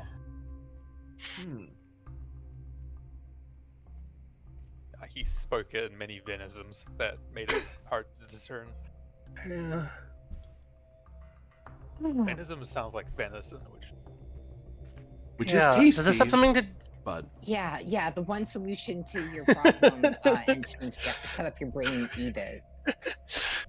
I don't think that's great for the patient. Does this have something to do with the gates? Right, next week's episode. Patient. Next week's episode, Ben's brain. Yeah. Gotta take his brain out of his head and then pilot his body around with like a little control box. Oh, like TOS and Spock's brain. Yes, Yes, that was the joke. that was the joke. Great. Okay, Dr. Temena How is easy a going to child could do it. You know, the best episode of Star Trek. Dr. How Tamina's doing what? lies. Sorry. But yes, controlling two characters, Dr. Temena is going to continue investigating Ven's illness to see if she can find a workaround, and the captain of the Star Serana wants to investigate the legal and authority timer 5 problems minutes. being presented and work on that.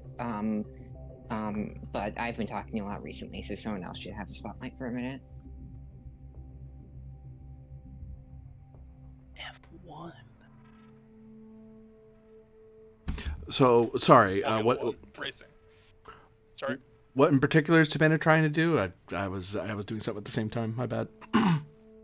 I said Dr. Temena wants to research the thing Ven has, see if she can find any other cases of anything like this, anything at all in Starfleet records, to see if there's anything she can do about it.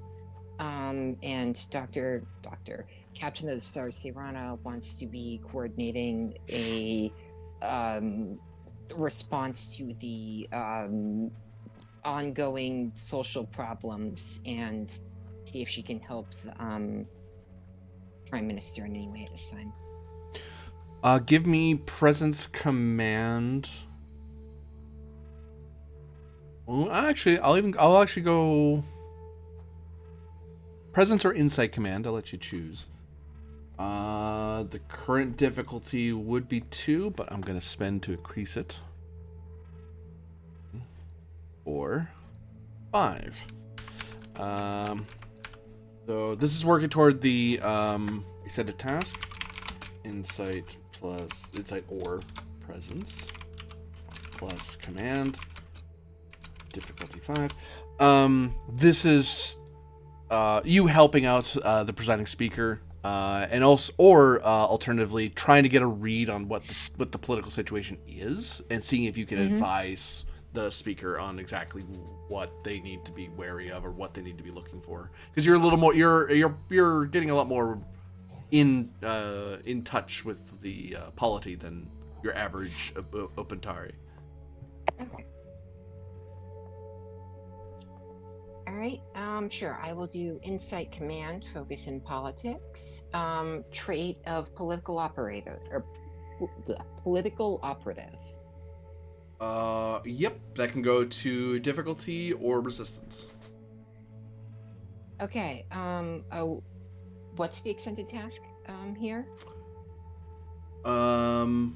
It's in the pins. Basically, it's you all trying to get the assembly to not continue this attack against the Harbingers.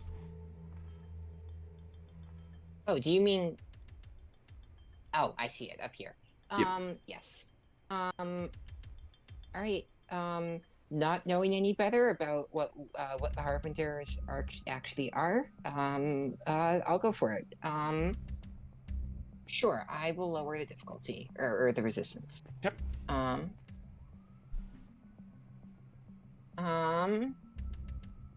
not gonna help. That's not gonna help. That's not gonna help. Focus or trait of negotiator. Yes, but you'd have to use presence. Okay. That's fine. They're the same score. Oh, there you go. Okay. I don't have a determination right now. Not with that attitude. No. So that's 14 focus. I'm gonna spend the full meta momentum and fail horribly.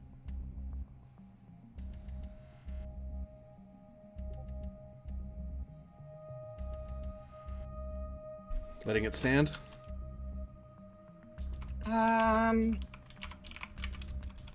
Yeah, I guess. Fine. I can try again later. Or maybe they'll Sorry, turn out did you to buy these any people dice there bad with people. momentum? I did. We lost the full mit and then I failed. Cool. One word for it. I'm trying to figure out what the heck Ven has told me that's relevant to this, and there's so many things that I can't narrow it down.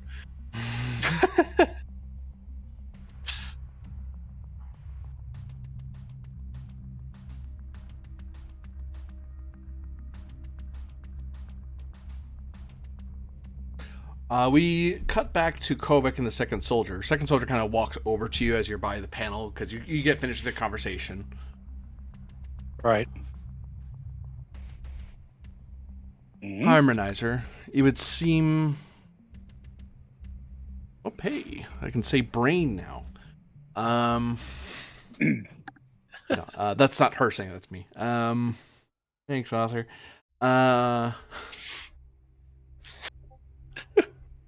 Second soldier says to you, if the danger is present in the way that I believe it is possible that we are required to continue our crusade elsewhere. I wish, Harmonizer, that I could instruct you or teach you about our duty, but, and she lowers her voice, but being honest with you, the voice of God is silent. We have not but our own senses and will to guide us.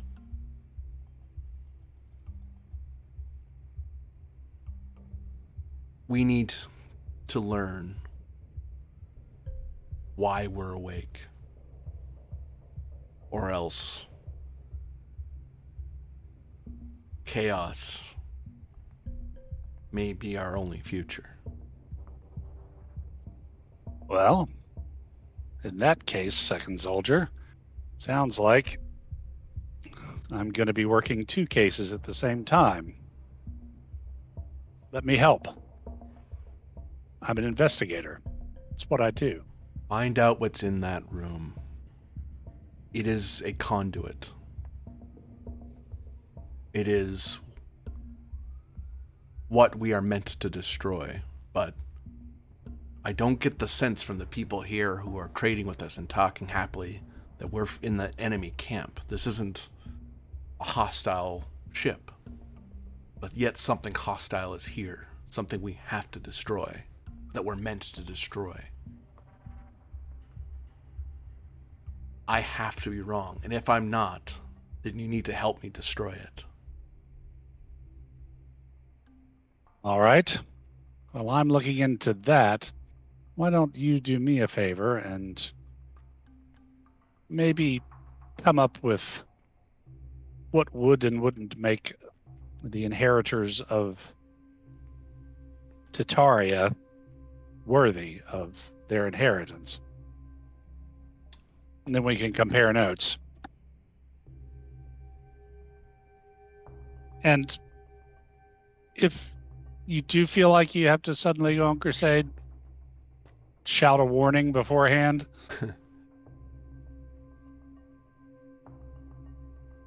The justice of the heavens shall ring forth from every field. I will take that rather literally in this case. Fair enough.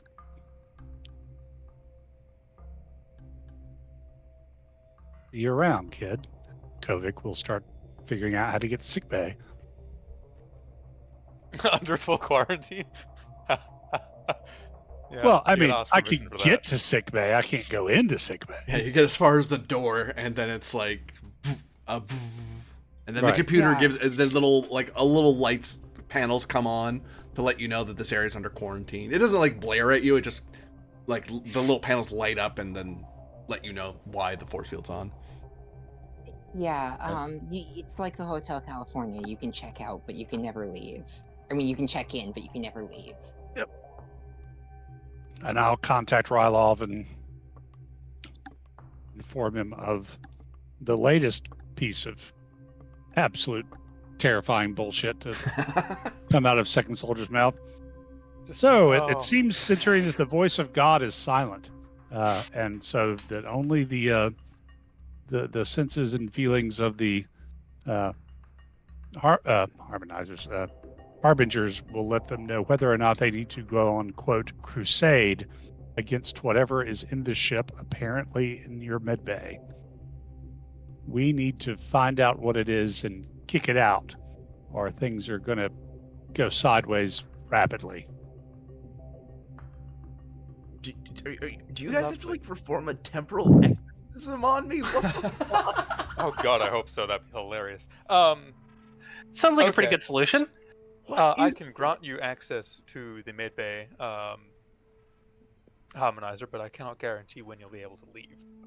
I will You need actually. 50 cc's of psilocybin and I one don't- Catholic priest. Oh, actually, he can't. He Yeah. needs to ask Yeah, Tamina. Yeah. Yep. I don't really want to go into the medbay. I'm just trying to figure out what's happening. I promised Second Soldier I'd investigate. All right. You can reach the doctor on comms. Right. Press the button next to the door and go to talk to them. I mean, given the nature of the isolation, you can even open the door. You just can't walk through the force field. Right. Actually, let me double check something with the ship here. This might be interesting. No.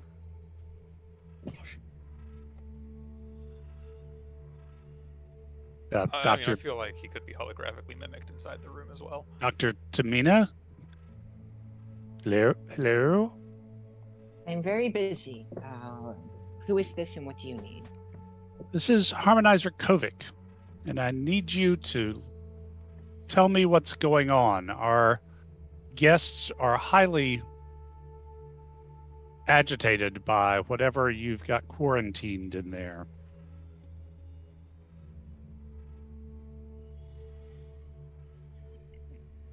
She kind of like frowns, like she makes like a confused noise for a second, and she says, I am not at liberty to divulge medical information about my patients because it is of concern to extraterrestrial guests. There was I will tell you what is publicly available. There was not a psychotic, a psychic incident on board the ship. A patient was under duress because of that, and in order to isolate the phenomenon, we had to raise psychic shields and quarantine med bay.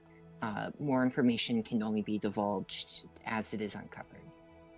Fine. So you need to know that our guests were detected what they're referring to as an attack in the moment it happened, and through whatever senses they have, they say that while it is contained, it is still growing.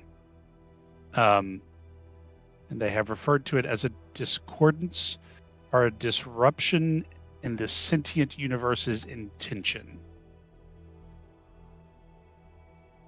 So while you've got it contained, you may not have it contained for long. There is some time, I am told, but I don't know how much. Whatever's going on, it's still growing. So whatever's happening, redoubling your efforts would be an excellent idea. And if there's any way I can help, I'll be happy to. And with that, a sudden fitness medicine for Tamina, Thralic, and Ven. Difficulty of 5. Oh, You you hear her like breathe in to open her mouth as if she's going to start talking again, and then you hear a groan as she comes under duress. Oh God. As All right. everything feels wrong. It's not even motion sickness. It's like you just feel like the world around you is incorrect. It is wrong. Huh. Where's Odo when you need him? Yeah. fitness medicine, is that what you said? Yeah. Difficulty 5. Oh, I hate it. Thanks, I hate it. Psionically hardened. Now, that will help, yes.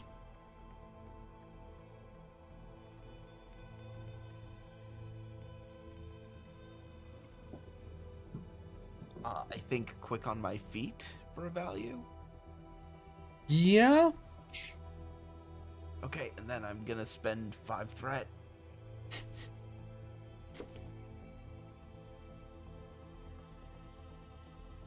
I just need 3 hits.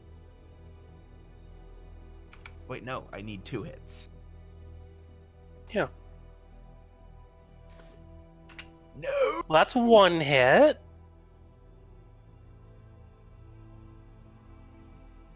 Let me see if I have any milestones I can spend.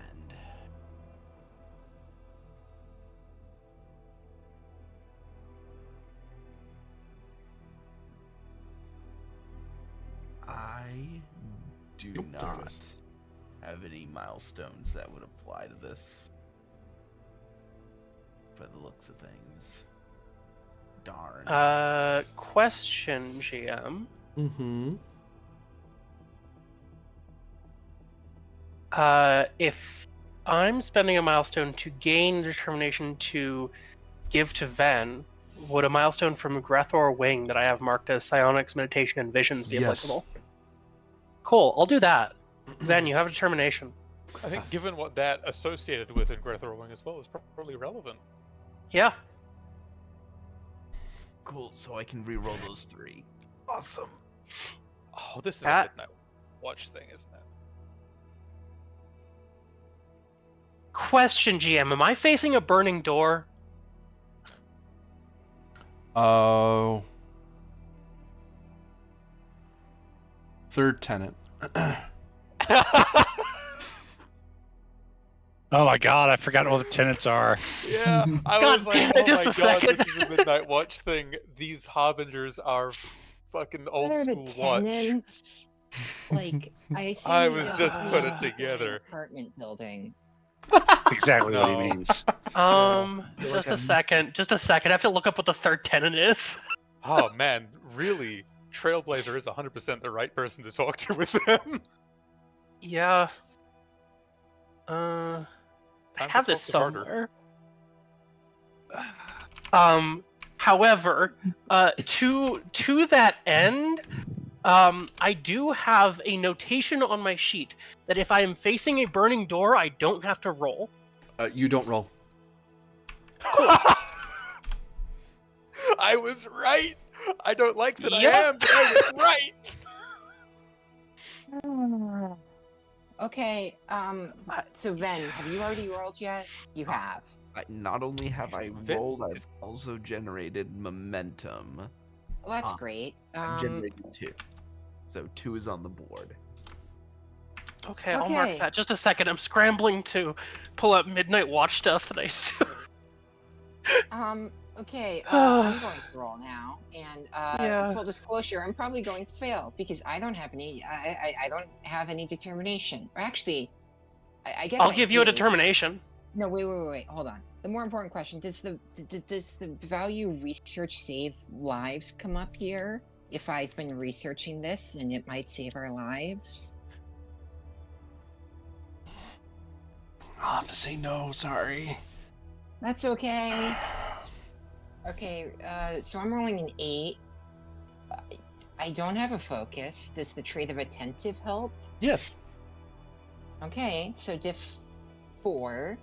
Okay, I'll spend 1 threat, 2 momentum, 3 threat. So that's 4 threat, 2 momentum. GM can Oh my Kovic god! assist. Oh my god! I hit it.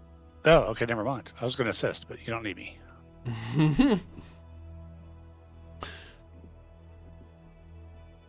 Everyone made it, I think, yeah? Mm-hmm. Yep. Very good. You can all advance your F rating to 2. Always Sorry, wanted an F, except for yeah. Thralic. So Tamina's and Ven's advances to F2. As you feel a wrongness, but you're able to reconcile it. You're able to kind of it's almost like it's almost like being hit with a sudden wave of depression or something like that. Except it's not you that's wrong; it's the universe that's wrong, and then it just passes when you focus away from it.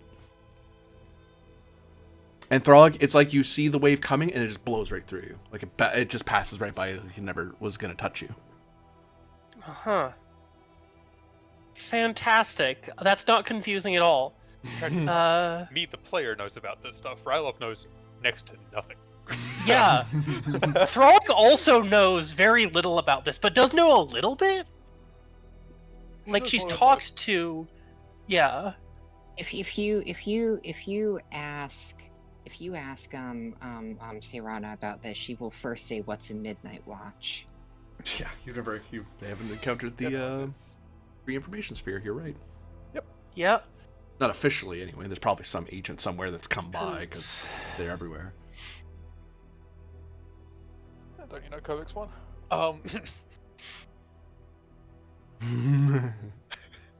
Chat's trying to guess what's going on. Rips off the rubber mask. Ha ha! I have you now, Midnight. Exactly. Actually, you know what? For those, guys, I think I've got it. I think I know what this is. Ooh, gained 2 momentum so far. Ben might not need the help I was about to give from author. Alright. Let's find out if he needs the help or not. Better Yeah. make it good. Go on, Ben. Oh no! I was just making a joke in the Discord. Come on. I don't actually know what this is. Okay. Oh, god damn it! I will Execute take these two on behalf of chat who is trying to help you out. Yep. Spend the 9 and kill him.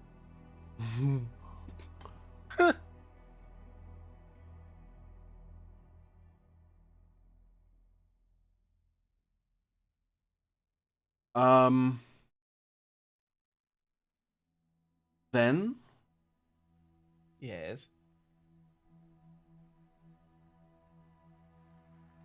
this time is unity and self-discipline, and the inevitable no. control over all forces in the universe. Society comes to an end, and the time of inheritance has begun. But have Oh, I no. heard this before? I feel like Ben has heard this before. I don't. Yes. Wait, hold on a minute. And with that revelation, that will be it and all for the time being, as the situation escalates, Parliament argues, and Harbingers sharpen their blades. Perhaps the Da Vinci crew will learn what it is before they are destroyed from within. For now, that will be it and all. For those watching, thank you very much for watching. For those playing, thank you very much for playing. And we'll see you again in the new year. Have a good one, and we'll see you next time. Bye. Bye. We don't even have Bye. a midnight agent. I've heard this We don't- before. We don't have a midnight Yeah. associate. We don't even have a midnight This associate. time is unity and self-discipline, and the inevitable control over all forces in the universe. Society comes to an end, and the time of inheritance begins. Wise is elder to the dance toward inheritance, and knows when to not fight for a lost cause. This is the information Ven does now know from the gate of Aquarius. Uh-huh.